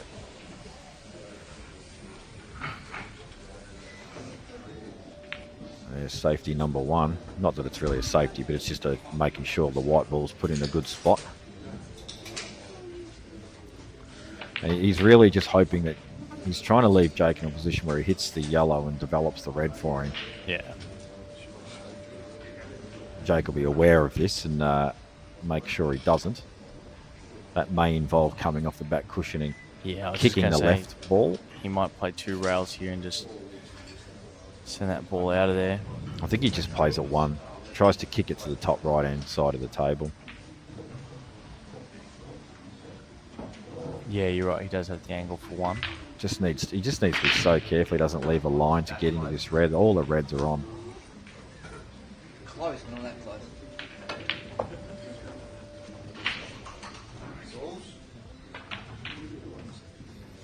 The other thing too is that he has to hit this hard enough to get a rail, so he's got to make sure that the white either comes back out and maybe hits the side cushion, or that the yellow gets to a rail. And the thing is that if he hits it wrong, he's actually at risk of potting it. Yeah, 100%. I don't. He might just fly it into the top right corner. I mean, you know, I think you wouldn't need to hit it that hard, but there's always a chance.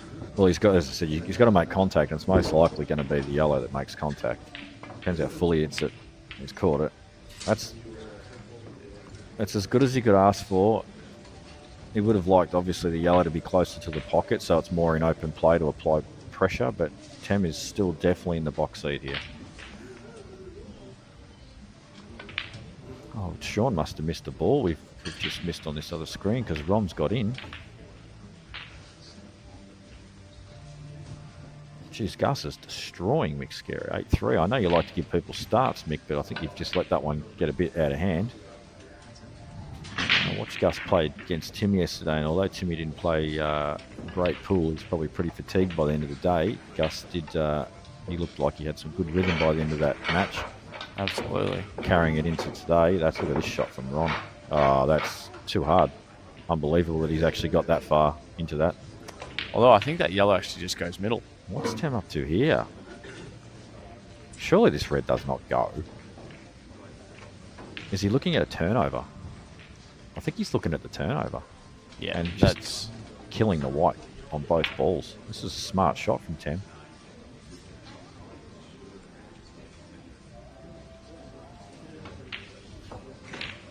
Oh, he's missed it. Oh, that's dangerous. Where's this red going? Ooh. Now this yellow, the yellow at the top end of the table does go top left. If he was to play this now, he would need to load this up with a fair bit of running side, but I suspect Jake's not going to play that, and you may just look for a safety. And Nick, what state he's run from? He's from WA. I wonder if Jake just tries to cover the pocket where the black is for a bit of insurance, but it's risky to just put all your eggs in that basket and not think that Tem's going to have a go at these. Mark Robertson's pulled away again from Dave Roth with a 2-frame deficit that he had earlier on.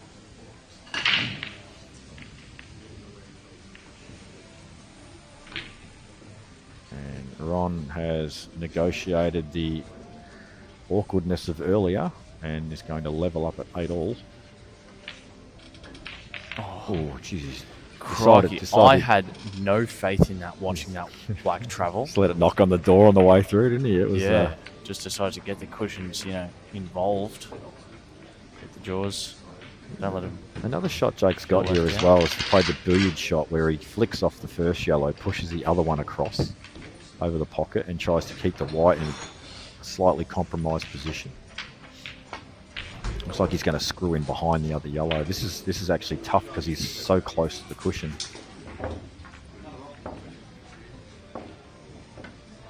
Now, I think the likelihood of him getting behind this is quite low. Yeah, very difficult to control. I'd rather under a 10% shot. I'd rather see him play the billiard shot and get some cover on the black, to be honest. Oh, what a shot! Why did I doubt the man?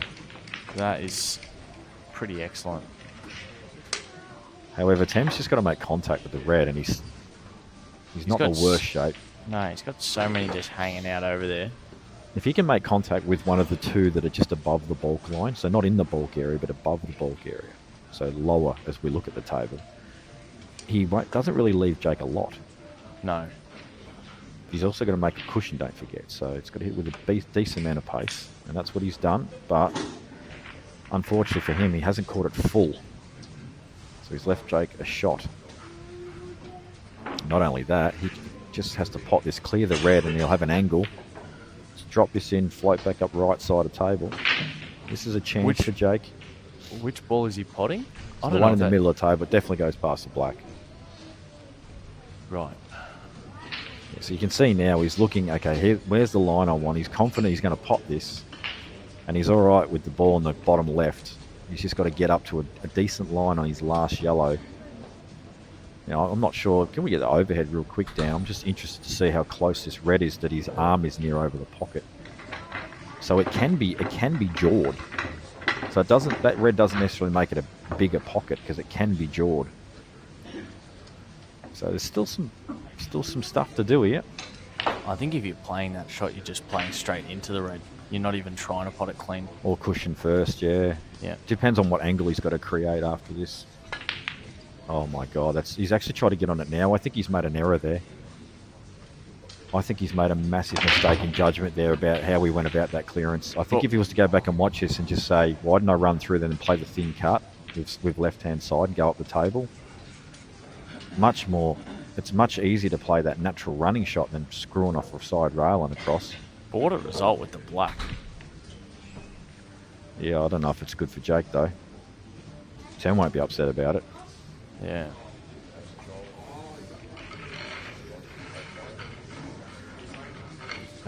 Who has Ron in the calculator? Yeah, Joel does. Joel, and I have a 25% piece with Joel, and one of his mates has 50%.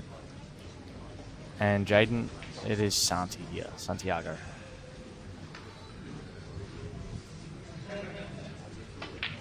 I don't expect that to mean much to you, but just to answer your question. So Sean in the box seat on this frame to go 9-8 up. Sean's played quite well this match. I think he's been the better of the two players, to be honest. And you know, just between you and me, I don't think he was the favourite because of the way Ron's been playing recently. Ron's just been cleaning up. No, everyone would have had Ron favourite, but that really doesn't mean anything in this format at this level with so many great players. Absolutely. It's very hard to pick winners. Now, you know what I think, Tim? Oh, 900 viewers on the stream. That's great, guys. Halfway there. For some reason, we have an odd target of 1800, apparently. What's our ATH, Dan? 1800. That'll be back in the Mick Hill and Justin Sage final days at Big Guns, I'm guessing. Hence why I'm trying to get hold of that footage to submit to WHT. WHT, I know you won't be listening out there, but anyone with contacts with WHT can help me get a gig in the commentary. Please send me a message, and if you can help me out, that'd be great.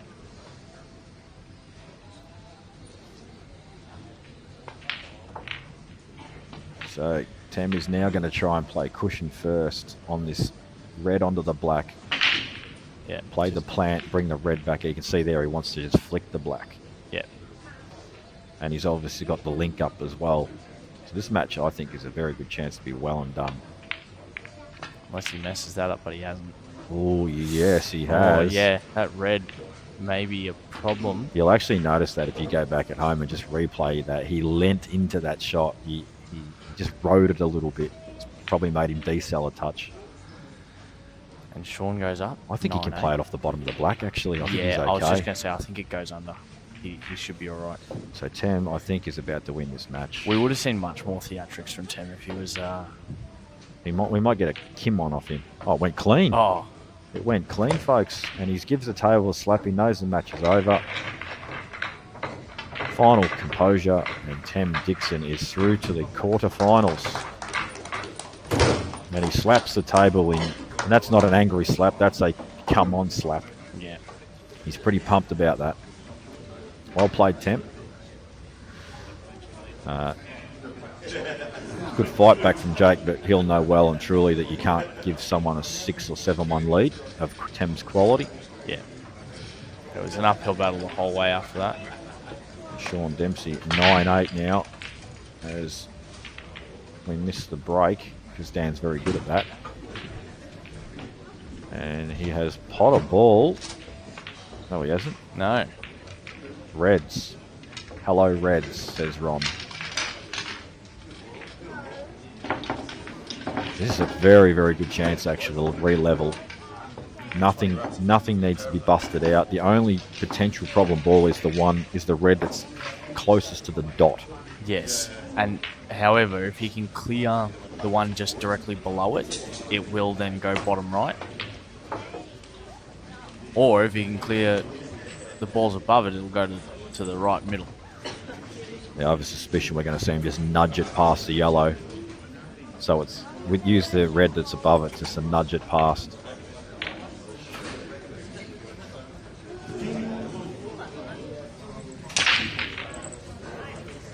Steve Tran has probably made some money this weekend. Yeah, it's almost fixed the amount of money Tranny pulls from this Calcutta. It's almost fixed. Yeah. It's like he's paying off players to throw. I was just going to say, I'd be interested to see what Jake's bank account looks like. He probably just been refunded for the entry. Unfortunately, it hasn't made my bank account look too flash.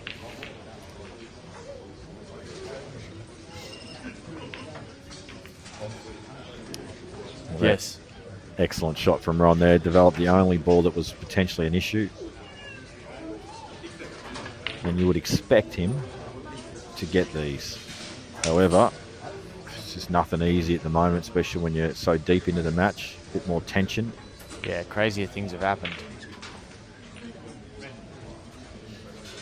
Just has to be careful with this. Can't play a natural line. Probably needs to just bring it out with a touch of right-hand side just so he clears the red that's most central. Wants to play for 2 of the middle balls. Although I think at worst he just cannons into it.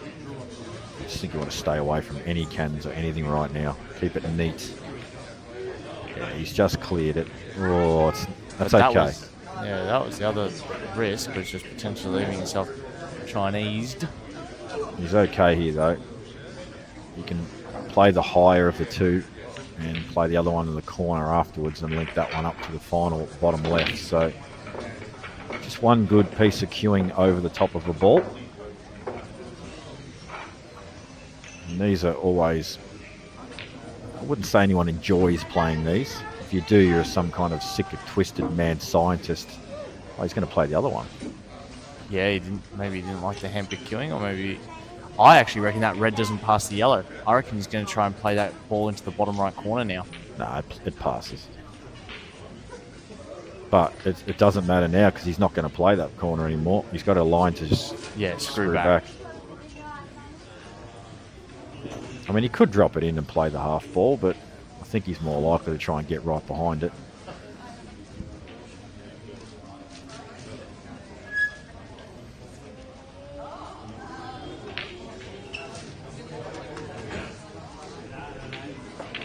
Oh, he's just trying to be too neat, Ron. This is what I mean. He's done this a few times this match where he's tried to land just too cute.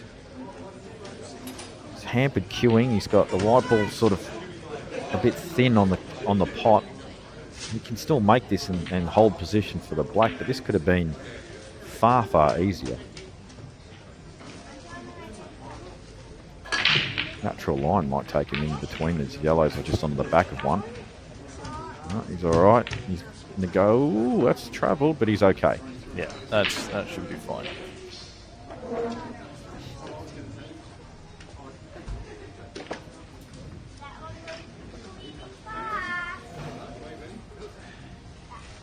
So what a match this is. 9-all. I think when Dale was here, I did make the call of Hill for this one. Well, it's looking very much a decent chance. As Justin's pulled away from Rob Bowen 8-5. Gus leads Michael Scary 9-4. Clint Kapler's pulled away a touch from Mick Reardon 8-6. Anglesey looks like he's about to finish the match, but he missed. Missed the double. Gives Sean Walpole a lifeline. Joel has clawed away from Andy 8-6.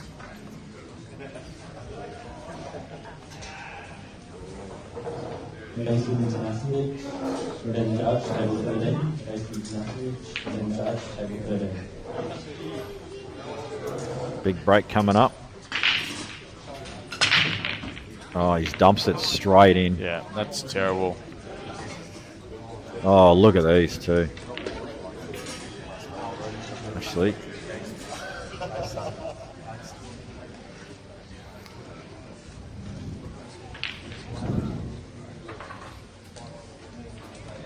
and if that plant on the yellow goes, they look quite dangerous. what's he looking at here? Surely. Is he looking at playing this off the cushion into the yellow to free up the pocket for the red at the bottom? This is actually insane. Why not just play yellows? Why not just go yellows? They're all on. You don't need to move anything. You don't have to do anything fancy. Just pop the yellow over the pocket and start working your way up to get behind that yellow on the right side of the table for the corner. This is insane. I don't think Sean's read this table well. He's got to play such an accurate shot here and then an accurate shot afterwards as well. Now, if it comes off, he's going to look like a genius. But this is the difficulty of this, rather than just potting a ball over the pocket and just getting to the right side of the table during this clearance. It's much higher.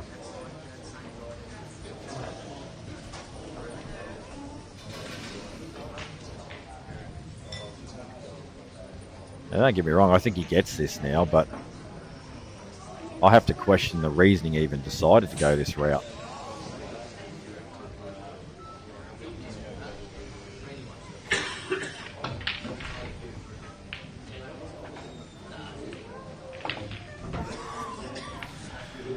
What a shot. I guess he's a genius. Oh, as I said, I Yeah. expected him to get it once he landed where he did, but I don't know if it was necessary. Talk about doing things the hard way. Maybe he's trying to intimidation factor Ron here. Just say, look at what I can do. Maybe, I don't know. Just, Be scared. Yeah, he knows he's on show. he's doing it for the fans. Have we got 1,000 of them yet? Those fans of ours? All right. After Jake loses, about 300 people disappear. Yeah. They're like, bugger this. God, so it's clearly the underground pool gambling league is quite large. Because I think a lot of people probably just lost a lot of money. Possibly. No, we don't have Gus and Mick are playing in the background of one of the other tables, but we're going to focus on this match primarily until it's done. Unfortunately, guys, you'll have to just keep an eye on the scores above. And honestly, shouldn't be upset. This is a high quality match. It's been a very good match, this, back and forth. And where's this? Has he held? I don't think he has held for the intended red, which was the one in the middle of the three to the right side. Or has he?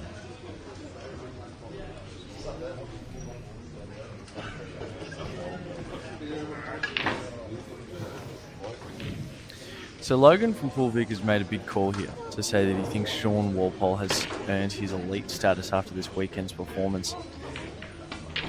Oh, look, the word elite is just a very subjective word that is open to a lot of interpretation. I don't really think you can classify yourself as an elite player until you string together a few majors. The intermediate comp is not a major, so I think he needs to maybe win an Anzac or a Berry or a huge money match. No, not even that. I think it's more winning a major. These short race to 3 and 4 formats through brutal competition is not a fun way to win tournaments. If he can knock off the likes of Tam or Robbo or Scary or something in a race to 21, I think that would be a sure thing. What he's actually really earned himself, which is far more important than the word elite, is respect. Yes, from his fellow players, and you can't substitute that for the word elite in any case, in my opinion. So Sean's played that lovely. Yep, and he should go up 10-9 now. I've given him a canning for his choice of balls, and he's made me look like a fool, and that's okay. You got to remember as well, that was from a dump of the white direct in the corner from Ron as well. So it will be Sean's break. Sean has a chance to just run a rack here and finish things off.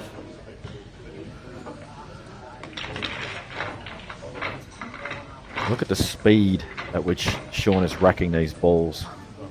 And he's so upset that one's been forgotten. Yeah. He was looking for record time like a Rubik's Cube setup.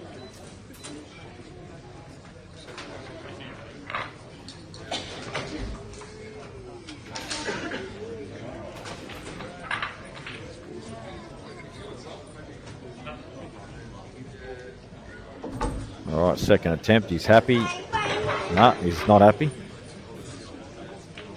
Bring the smart rack out, Sean. Come on. Fourth go is good. Yeah, he does not want Ron to see this table. And you'll just see there, he flicked the triangle round. Yeah. That actually makes a difference. And also sometimes if you swap the front red ball with a another different red ball, it will help too. Little tips of the trade. Yep. They're not all perfectly symmetrical.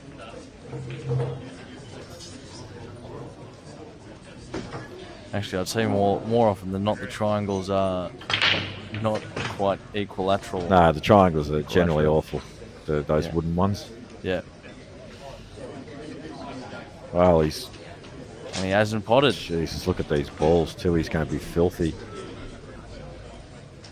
Yeah, these reds are just glorious. Yeah, they are nice. We're going to need a huge mistake from Ron here for Sean to come back to the table.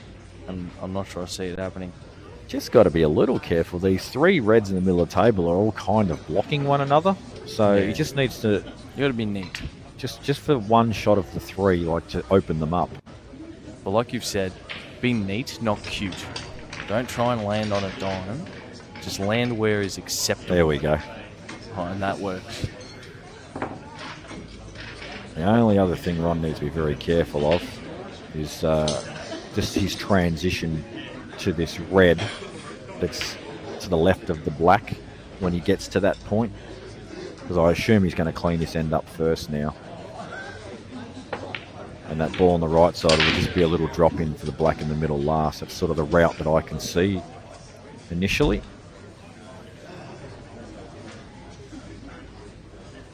That's why he's not playing this red in the middle now. He wants to use that as his transition, because if he gets straight on, he just drops it in. Yep, and he can go from top left to that red in the middle to leave him really, really nice on the red that he's going to play in the bottom left, as you said.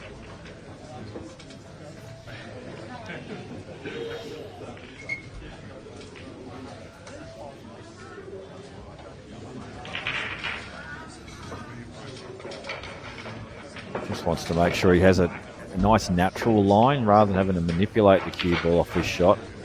No, he's going to have to play a little stun shot. This is the key shot to this clearance right now, is getting very, very neat and straight on this red. Obviously he'll have backup shots if he does fall short.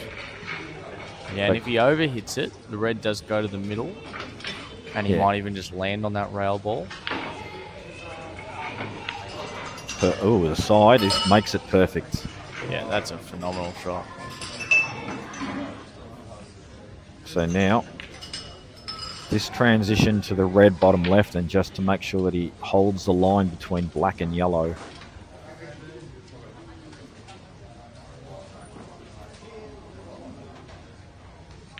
Now I find it very interesting when I watch Ron cue. It looks like he runs out of cue. His back arm is very inwards before he even gets to the actual cue ball. He's always had that. So you don't think he's striking at 90? Well, you're never striking at 90, but the feather point, the feather point is generally around about 90. So not the feather point to the actual cue ball itself, but to that maybe centimetre before. Yeah, exactly. Yeah, but you can see how far it's in right now. Yeah, and it's almost on his pec. And then when he gets through the ball, there's nothing left. You're right. It actually, cue is a good way to put it. Actually makes me wonder how he gets so much cue power with like that. But he's always cued like that, and he's a phenomenal cueist.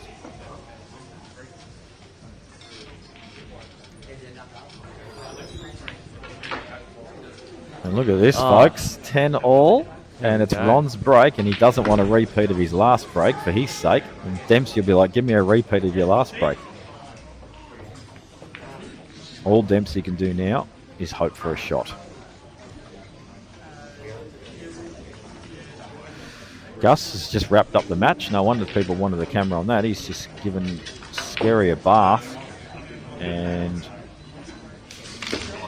Clint Kaplan 9-7 leading. Andy Barnett's called one back on Joel, 8-7 trailing. And he doesn't look happy right now on screen. I would love to see how Bowen is travelling. I think Bowen was getting a couple of frames down on whoever he was playing. I forget who it was. We're going to see it in a second. It's going to come up on screen. Justin, that's right. Justin is 9-5. Yeah, he's got away from him. Yeah, so Bowen's got some work to do now. But Justin's so hard to beat in a race to 11. He's just so calculated, and he just grinds you into the ground if the match is not open. Doesn't make many mistakes either, Justin. And Dan pointing out here, Ron has opted for the smart rack. Let's see if he can keep that white ball on the table, because that was what let him down last break. Yeah. You can see Andy in the background there. We'll probably flick to that match. It's the only other match we can flick to. Yeah, that's why he was unhappy. He's Chinese snooking on his red. Cans this though, and what a shot that was. It's an excellent pot from Andy.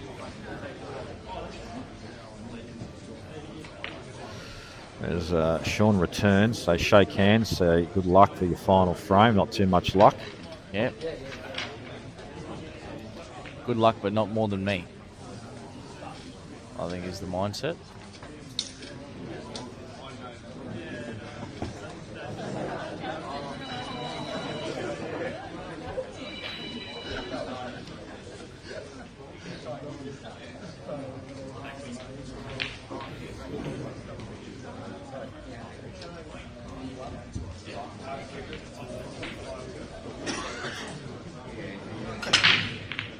Okay, he's kept...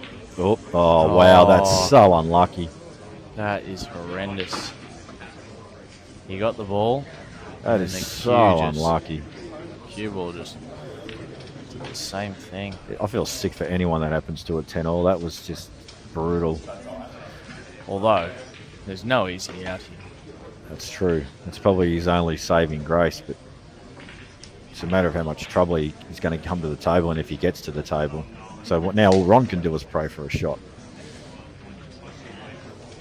I'll tell you what though, if this bottom red in the bulk area goes, he can drop it in, flick onto the other red, and then he's got a line to get into the bottom of this yellow and bring the red into play.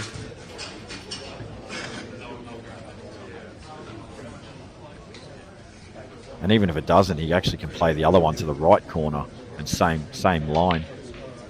Yeah, right there where he's got it right now. It's like Dan did a thing and just look at this for unlucky. Oh, wow, that's so unlucky. He's actually showing going to play for the direct line here to pot it.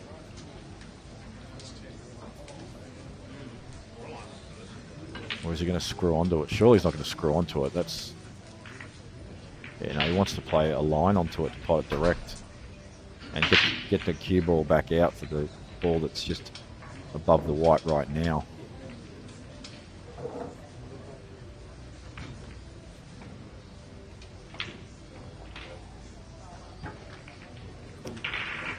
That should do.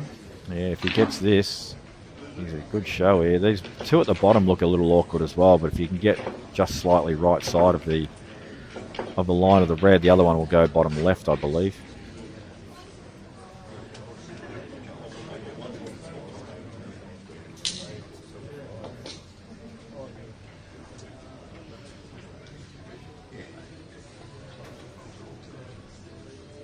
I think Andy Barnett just leveled up as well, 8-all. Yeah, it does look like that. Oh, he's played that well off the black, but he's sort of killed the black a bit. And you see him just like throw the front foot out. It's going, that's not what I wanted. Although the black does still have homes. It goes top right, it goes bottom left. I mean, from this perspective, I'm probably talking nonsense, but... No, we know what you mean. Yeah, when we're corrected, you'll understand. This just got much tougher though. Yeah.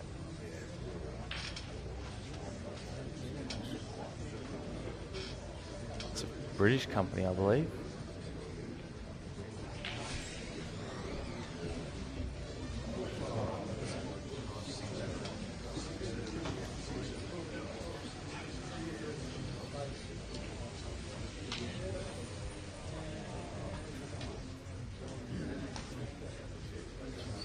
Sean's just taking a bit of time now. He just knows the importance of this visit. He's tried to cannon the yellow there. And that's good creative thinking, but was asking a bit, queuing off the rail like that. I think he's going to have to take his medicine on this black and use that ball top left last. Yeah, to land himself straight. Yep. he just makes spend way too much effort trying to get a cannon on that yellow and sacrifice position for the rest of the clearance. So I think he's better off just making the balls.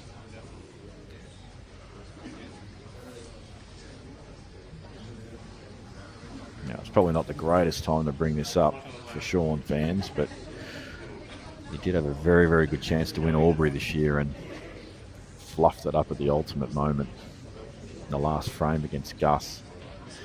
Will we see a repeat, or will he make amends for that? You know what? I reckon he gets these. He's got a good line here to just float onto the yellow, so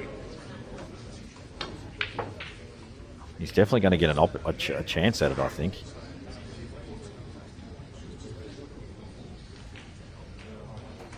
I think Sean's come a long way since Aubrey. Yeah, he's just getting better and better all the time. I mean, he's one of those guys who just doesn't get off the table. He's just playing all the time. They're the guys that reap the rewards. Tem's the same. He's just beating Jake. Tem doesn't get off the table. He just lives on the table. That's pretty good. The only thing that's not in his favour here is he doesn't have a good line to get back down the table to get straight on this red, I don't think. So I think he comes off the cushion. I think he's just going to take his medicine, isn't he? Just stun into the yellow and just drag the red in last. Sometimes you've just got to keep it as simple as possible in situations like this. Either just a really soft screw back, not trying to get into it too much, or just bump the yellow and just hold that line. I mean, I'd just be scared of bumping that yellow and just having that momentum send that cue ball to travel behind those yellows. You don't want to lose position there. I think he can draw it sort of to a line where he's just next to those two yellows. Oh, so he's gone too far. This is what I mean. Like, I know you want to get close to your work, but now he's got no line to get to play for the bottom corner. Unless he goes running side off two cushions. I think, is he going to try and play? So now he's instead of playing the bottom left, he's got to swing around the line, around the angles, and play the much more difficult positional shot. And this is what I mean. If he held the white, just lowered down the table, took his medicine on just dragging that red in, he would have had a decent shot at this black without having to play this big positional shot. He could also, and this is super risky and I don't recommend it, he could play two rails with right-hand side. Yeah, that was what I said. The and running try and bump the yellow. But you've got to, you can't play it with natural. You've got to screw it. Like, you've got to stun it with right-hand side off too. And you've got to screw it pretty deep too, because you've got to catch the rail. You've got to remember it's going to bite off a second rail. So you've got to catch that high rail, probably about a foot to a foot and a half from the right pocket. It's risky to play that shot. I think he's better off going around the angles, guaranteeing himself a shot. That's no good. Oh, no, it is. Oh, my God, that's perfect. There's no way. Has he actually played for that line? Yeah, because he was looking at either long or to the top right. That's an incredible shot. Has he played for the gap, though, like that between those two yellows? What a super shot. I thought he was looking at the bottom gap.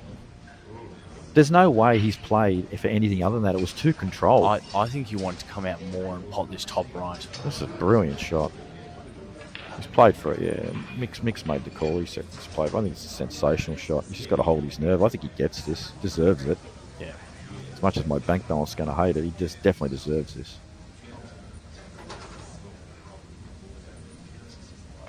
That's in. He nailed it. What a great match.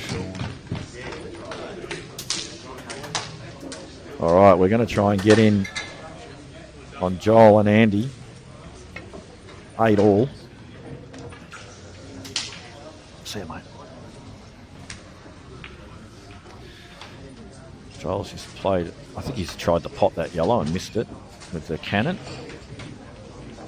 Yeah, we're not going to be able to get the best shot of this because there are obviously table lights in the way, but we'll do our best to give you some coverage. Dan, I reckon he's because he's got that camera in the middle there. He's got the drone. Yeah, I see it. You can see it swiveling and spinning around. Yeah, right underneath. This is what all your donations do at home, folks. They give Dan more mad scientist equipment that he can buy to yes, produce this. yeah. Actually, this is a pretty good. It's a pretty good angle, actually. And he's in all sorts of trouble here.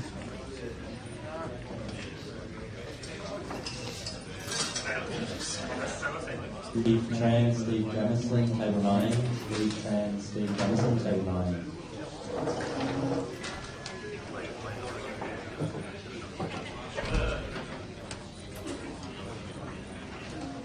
So Dan will just fix the scoreboard for us in a second there, but at the moment we're at 8 apiece.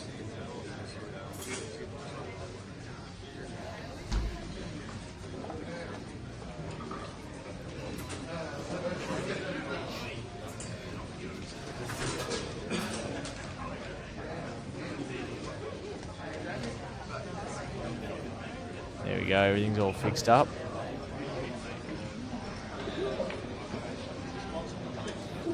And Andy Great shot. Great has shot. played a great shot.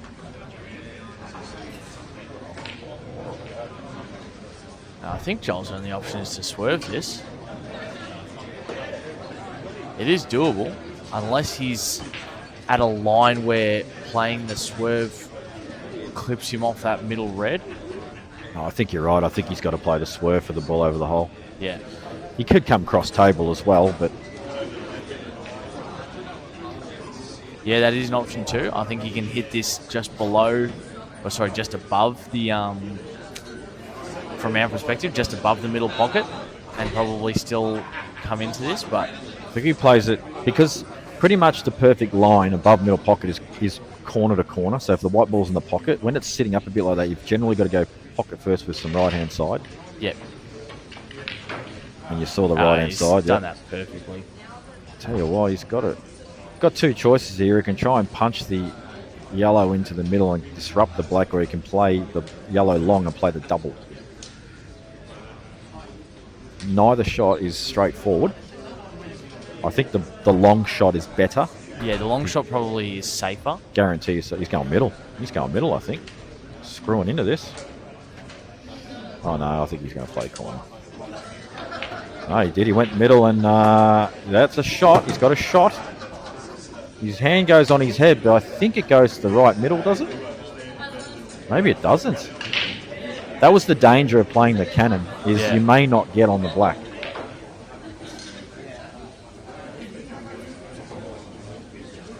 I mean, the only if it doesn't go middle, the only shot he's got is, well, he's got two. He can either cut this to that left-hand corner pocket, or he plays the kick off the rail.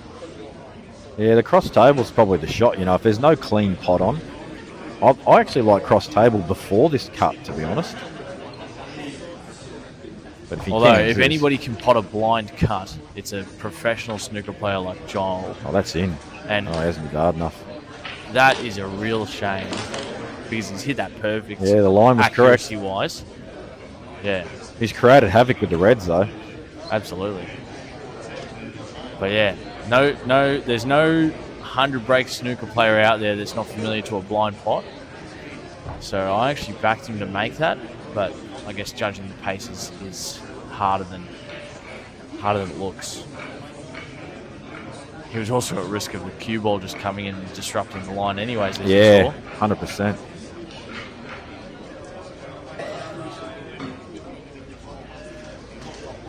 Andy's just looking at a snooker.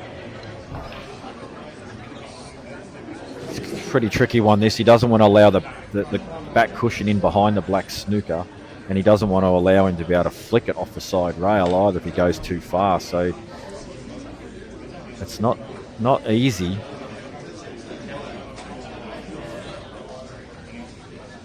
Yeah, there's a lot of pressure on this shot. Just see how high he's looking. I think, yeah, that's probably a better line, but I think that's the line. The third time he put his cue down, I think, was the best line, but it will allow the top cushion in behind the black shot. I'm just wondering whether he's better off playing the red in the middle and searching for a better snooker. Yeah, just trying to get himself in a better spot. Like he could pot the red in the middle, take the white ball sort of to the top rail, flick off the Bottom red. yeah, and go in And behind the other pop one, on and the that's top a one. much harder snooker to get out of. Yeah, that's what I was thinking. Just I think don't focus too much on just one choice of snooker. Maybe look at a couple of other options. I mean, I understand why he wants to play this. He wants to remove a dead ball off the rail. I get all that.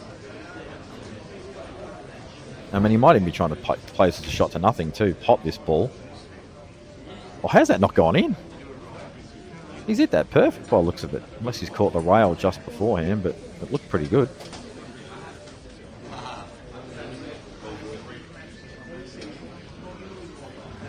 So now, Joel can go up and down.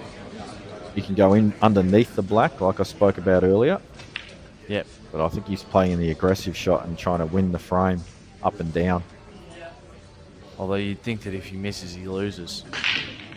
Well, I mean, yeah, depending on where the cue ball lands, but this is why I think he's sort of debating the in behind the black shot instead. yeah. And yeah. I don't blame him for playing this, because the thing is, he's still got to get this right. If this comes out a little bit, he'll leave the red to the middle. Oh, it was actually direct on. Don't think he'll be happy with that, though. Yes, Andy's got a tough opener to the middle, but if he does get it, you will fancy him to get these.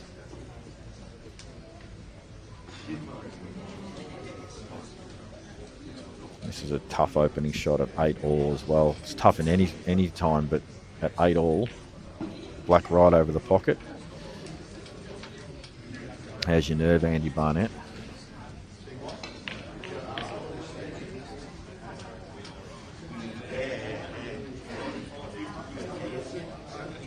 Here we go.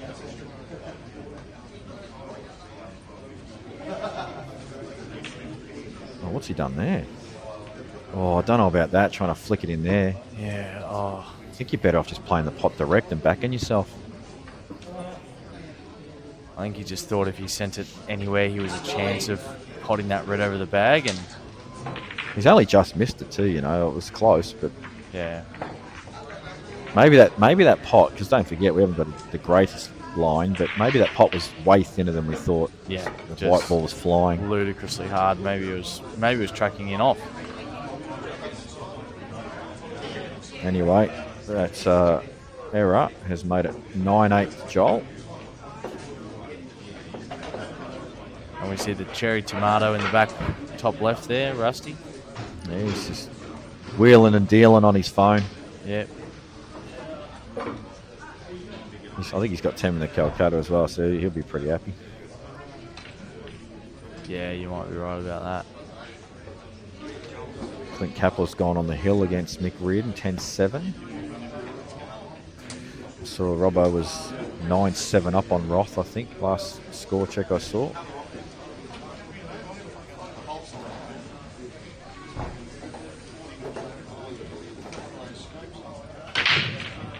Jeez, that's a big break. Hasn't found the ball somehow. You know what?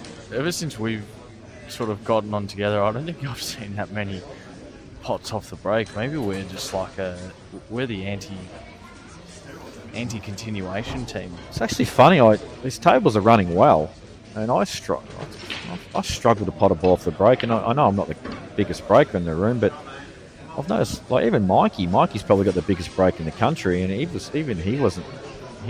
strike rate wasn't super high the matches I saw him play. Yeah, I'd also be interested to see how Robbo's been going with his. He normally... There's another one straight out the door as soon as he loses.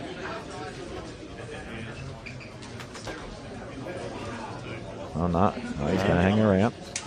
Normally he's he has to support 10, I suppose. But the people that are straight out the door the second they lose: Gus, Nick Scary, Robbo. They Bowen. just absolute ghost out the door. Bowen's normally one that's just straight out the door. He's getting his prize money first. Got to get his dosh. Yeah. He's counting and everything. He doesn't trust the organisers. He's doing a count.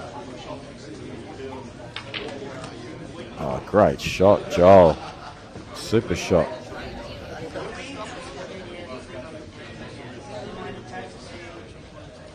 Looks like I might be up in the Blancs comp because it's like Dale's finished. I don't even know I'm playing.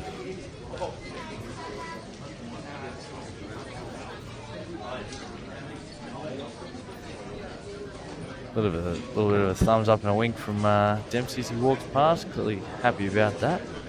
Yeah, he's not my Christmas card list right now. Just cost me thousands, but that's okay. Good on him.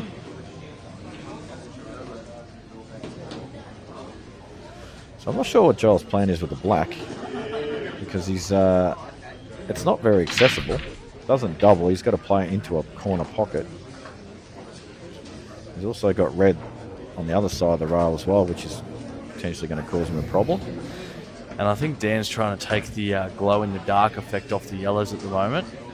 They sort of have this sort of aura radiating. They're actually magical. Yep.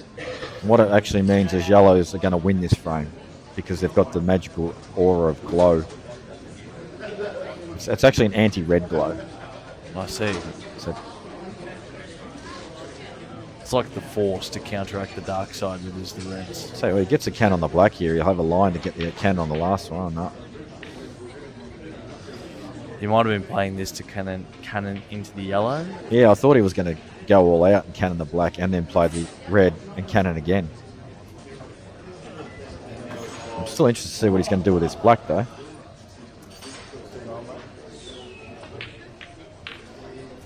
Oh, that's all right. That'll do. He's going to get a shot at the black at least, a decent one too. All right, I'm up. Alrighty. So Jamie's been summoned for the Blancs. I'll be back in a couple of minutes most likely. Might have pulled a bunny. Maybe catch Yola or something, if you're lucky.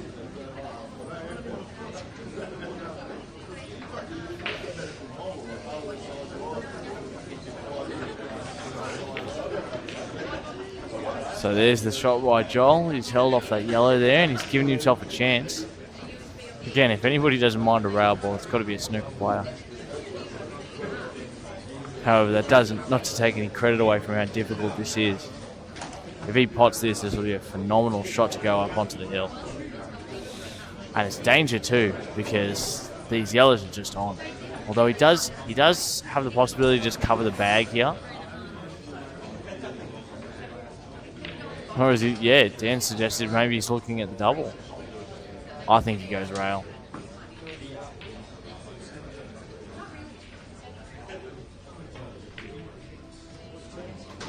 Oh, what? I was going to say what an animal, but yeah, that is a gargantuan pocket. And so Andy just needs to be neat and tidy here. And you'd think this will be his frame. And we'll be going to 9-all. First with Evans, Brent Wells, table 14. First with Evans, Brent Wells, table 14.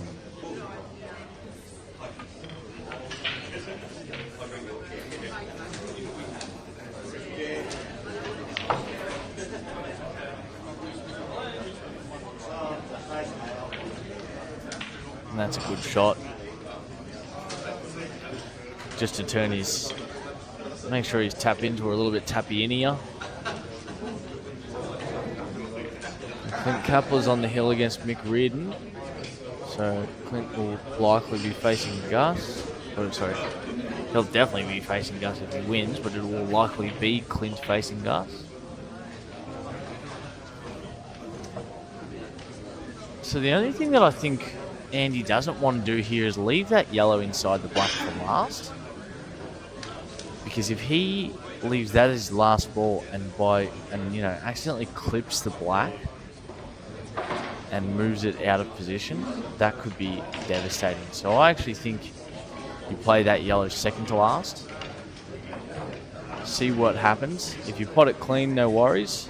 If you pot the black, not pot the black. If you disrupt the black, at least you've got the yellow, the other yellow in the walk to recover with. Oh, and what's this? Mark Owen's coming to join the riffraff.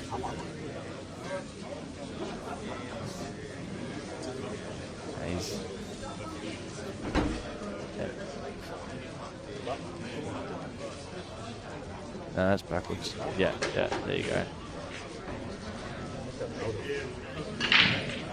Alrighty, welcome Mark Owens. A very good afternoon to all viewers. Thank you for throwing that match so that you could join me. Obviously, you noticed Jamie was about to get called for the block, so you thought, I'll sacrifice this to It was all planned, mate. It was all planned. Yeah, I'll just jump in. I'll jump in and co-commentate with Mr. Santi in Jamie's absence. Probably be gone for about an hour or so, I reckon. He said a few minutes. Is he gone toilet? No, he's gone for his match. We can take that whichever way we want. Right, so fill me in. I haven't. This is one of the matches I haven't been watching. I did watch the start of Dempsey's match with Ron. I seen he took out a very good finish at the end. Yeah. What's been going on here in Barney's match? That was a crazy shot for Sean to get position on that last black, but it's been a bit of back and forth. Barney was originally up.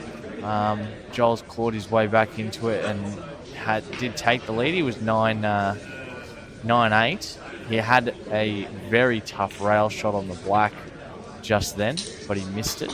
And Andy's balls were tap-ins. So now we're back at 9-all. Okay. I think it's Joel to break. This kind of a distance match will suit both of their styles. More than happy to kind of dig in and battle away. It doesn't have to be gung-ho with these two guys for sure. Yeah, also I've just realised, do we have a translator on for Mark? We do, yeah. Is there any way we can get subtitles? Sorry, the subtitles are on, ready? You got them on, Dan? Subtitles. Sweet. Yeah, so just in case anybody at home is wondering, Irish fella here. English is not his first language, so just go easy on us, alright? You'll have to bear with me. Right, so dry break. Andy gets first look. And off the bat, I actually think yellows are better. I would agree.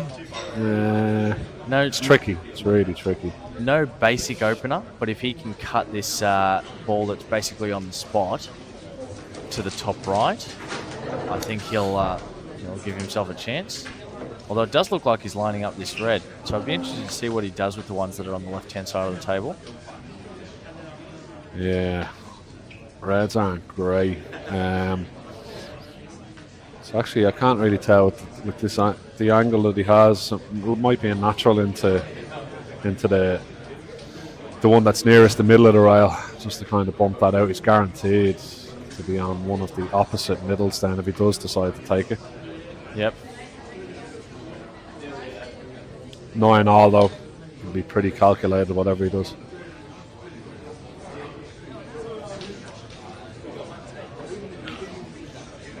And this is excellent. You're definitely getting your money's worth today. Between Dan having angles just on everybody and everything. It's going reds. These matches going hill, hill, hill, hill, hill, hill. Nothing to complain about today. So he has gone the reds. It's hard to see the angle. Does he have the angle to pinch this into the middle and flick? This might double actually into the middle. Again, as you said, without the angle, the black might be covering it, but if it doesn't, that middle red might double in, and then he's actually got the choice of both. Are you referring to a double in the middle? Yeah, I think that the middle of the three reds there, if he can double that into the opposite middle, that's not on. You think the black's covering it? The black's in the way, yeah. He's going to try and flick this in with a touch of right-hand side and just half ball the middle red to leave himself on the other one. It's always a tough shot. You needed to hit the other side of the red that he hit. Yeah. And I still maintain the stance I'd rather be dead than red at the moment. But I'm sure Barney's... That when I looked at the table initially, I thought that was the problem area for reds. Yeah. And there was 3 of them involved, whereas probably only one problem on the yellows on the opposite side, but who might the question Barney? I think he knows what he's doing, doesn't he? I reckon he's just happy to be at the table right now. Chance to go up, put himself on the hill first. Because if he wins this, it's his break for the final frame potentially.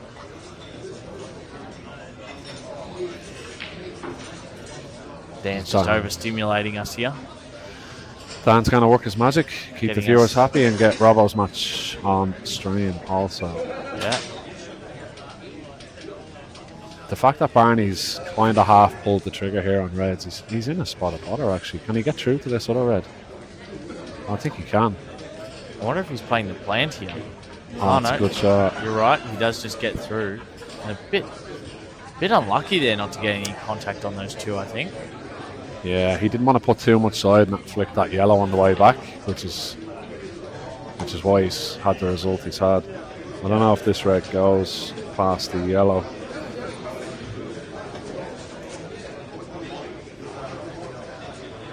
And what kind of angle he has on it, if he can top through off the top rail and touch the side. There's just all sorts of traffic here to try and get on them two reds.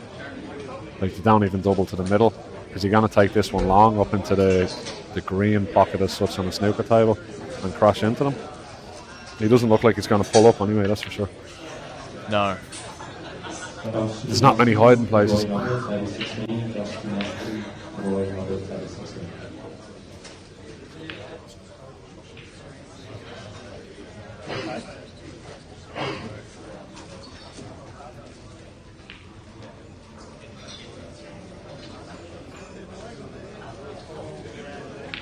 He might be looking at just dropping this red in, leave himself an angle on the other red up long into the green pocket, and just float in between the black. Yeah, he's got that. So float in between the black and the red nearest the black to leave himself both of them into the corner. If he pulls this off, it looks like he's got the angle to do it. Yeah. Although it's impossible to know with the angle we're looking at it from, but it does look that way. Yeah. Looks like he's slightly to the right of that red. I had a few too many JD and Cokes last night, so forgive the eyesight here this morning. This is a big shot. Fancy him that. Oh no. He wanted a kind of top stun run through that. Yeah. He's just overstunned it a little bit. And Robbo's just spotted the black, so he has just knocked out Dave Rothel. It's a bit of an American game as well. Top player, Rothel. Yeah, top player, top bloke. And like you said, not many places to hide now. No, Barney really committed. He's in a bit of trouble. He can probably, his only option would be to come off this red about quarter ball with left hand side and just leave the white up the opposite end of the table and kind of ask a question to Joel. He'll probably leave that yellow into the middle at best. I can't see anywhere else to hide though. Although if he doesn't develop these reds now, if he plays safe and he doesn't fix them, he kind of gives Joel just a free shot to fix the problem that he has against the right-hand rail. Is he looking at doubling this off the yellow? Yeah.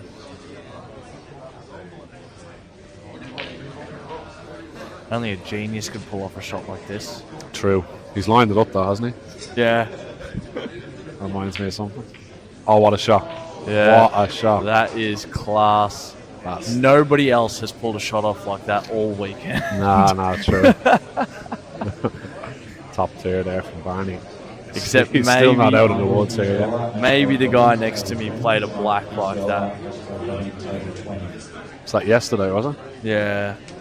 I got a bad rap for that. Yeah, Who was on comms? I might have to make it a public apology here for the commentary yesterday, suggesting that he fluked it, and now he's told me that he lined the kick off the. He's wide. He's wide. It's a great effort though. Jeez, that would have been some finish from Barney. Yeah, it wasn't easy. And I mean, Joel's got some work to do here. got some. It's a bit of action in the commentary there. Jethro said it's like listening to a slow Scotty Fraser. What do you mean by slow? You mean he has a lovely camber to the way he speaks, or does slow mean something else? Because that could be quite rude. Just the fact that he's referenced me to Scotty Fraser is bad enough. I hope you're not listening, Scotty. Hello, folks. Good to see you all tuning in for what's going to be a top tier, top tier of action from these guns today. Right, so Joel's obviously just tried to give himself a little bit of extra insurance for flicking that red onto the rail.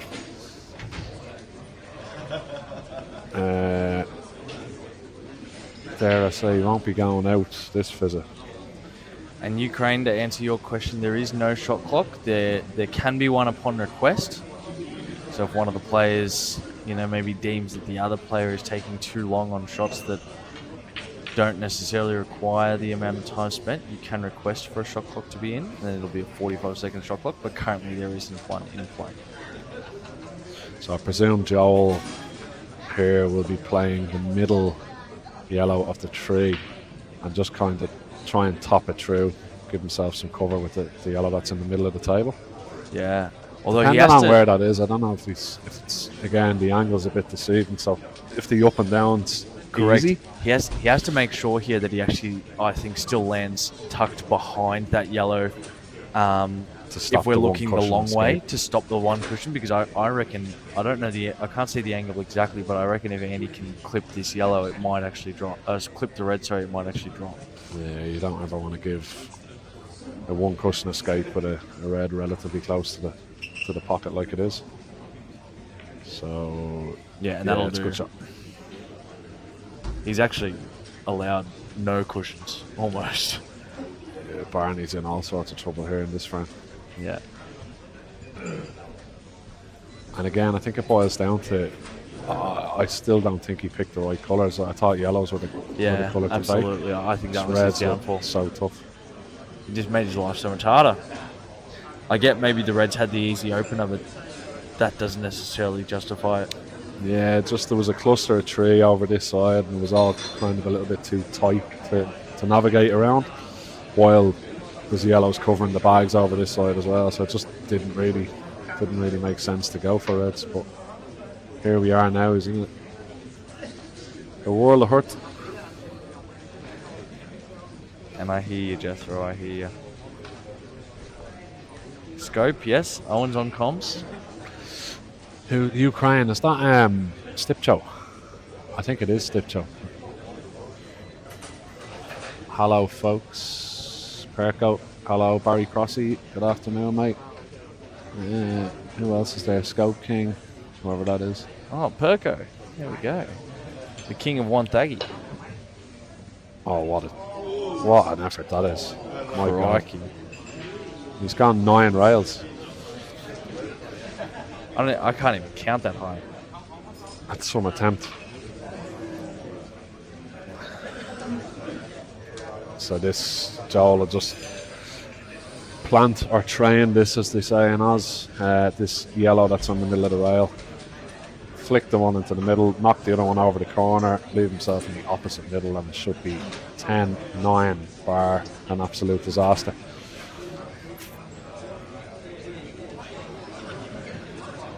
Yeah, I think you've nailed that there.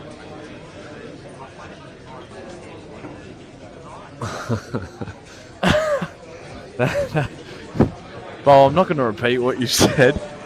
Bo Van laying it down. But oh, he didn't want that. Quite a good call.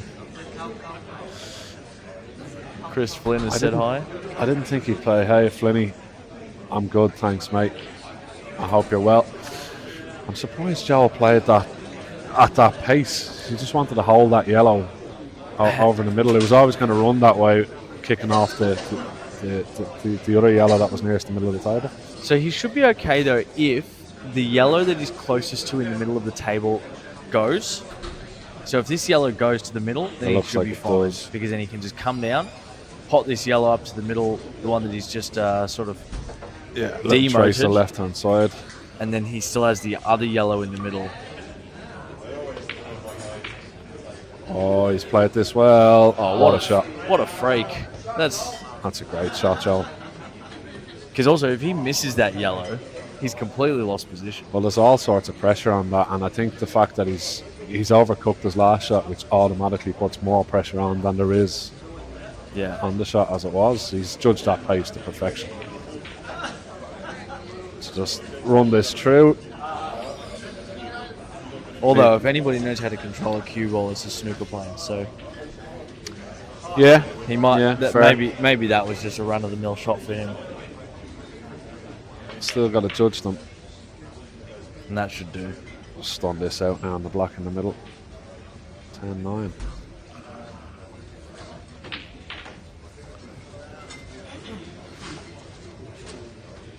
Little bit. What's going on here? Just composing himself here. As tap in as it looks, there's always all sorts of pressure out there. Yep. So Joel's pulled through, meaning now Andy's break. The last thing you want to see is a dry break here. So 10-9. We get a look at that draw, Dan. I'll just let the viewers know what's to come while they're getting ready for frame number 20. So, folks, we've got the quarterfinals is as follows. Mark Robertson will play Sean Dempsey. Tem Dixon will play Justin Sage. Tem getting up over Jake McCartney. Justin getting up over Rob Bone in their respective games. Then we've got Gussie DeGiorgio will play Clint Kapler. And then Luke Anglesey's waiting on the winner of this, folks. Yeah. That's the... you should have it on your screens there now. That's the quarter-final lineup, which I'm sure will be kicking off probably in the next half hour, 40 minutes. And then we've got the break coming up. Beautiful.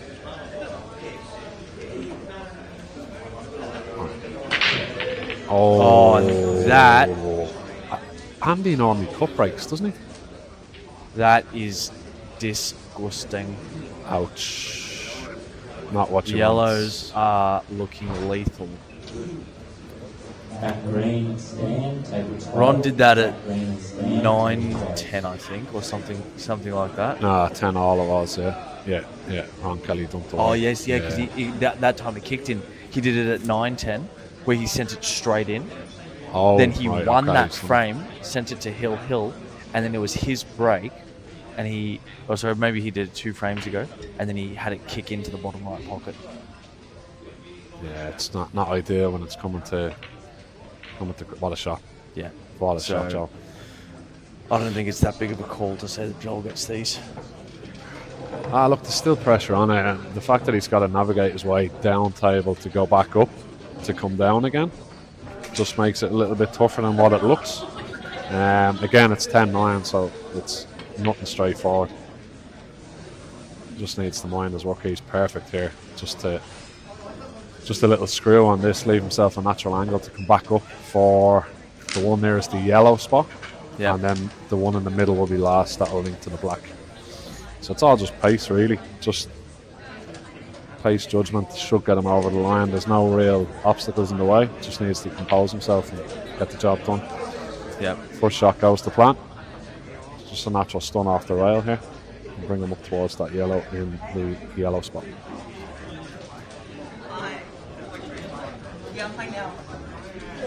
Dan's just shared the draw, which is there, folks. There's a link on the comments section for anybody who wants to have a look. Let's play it this nice.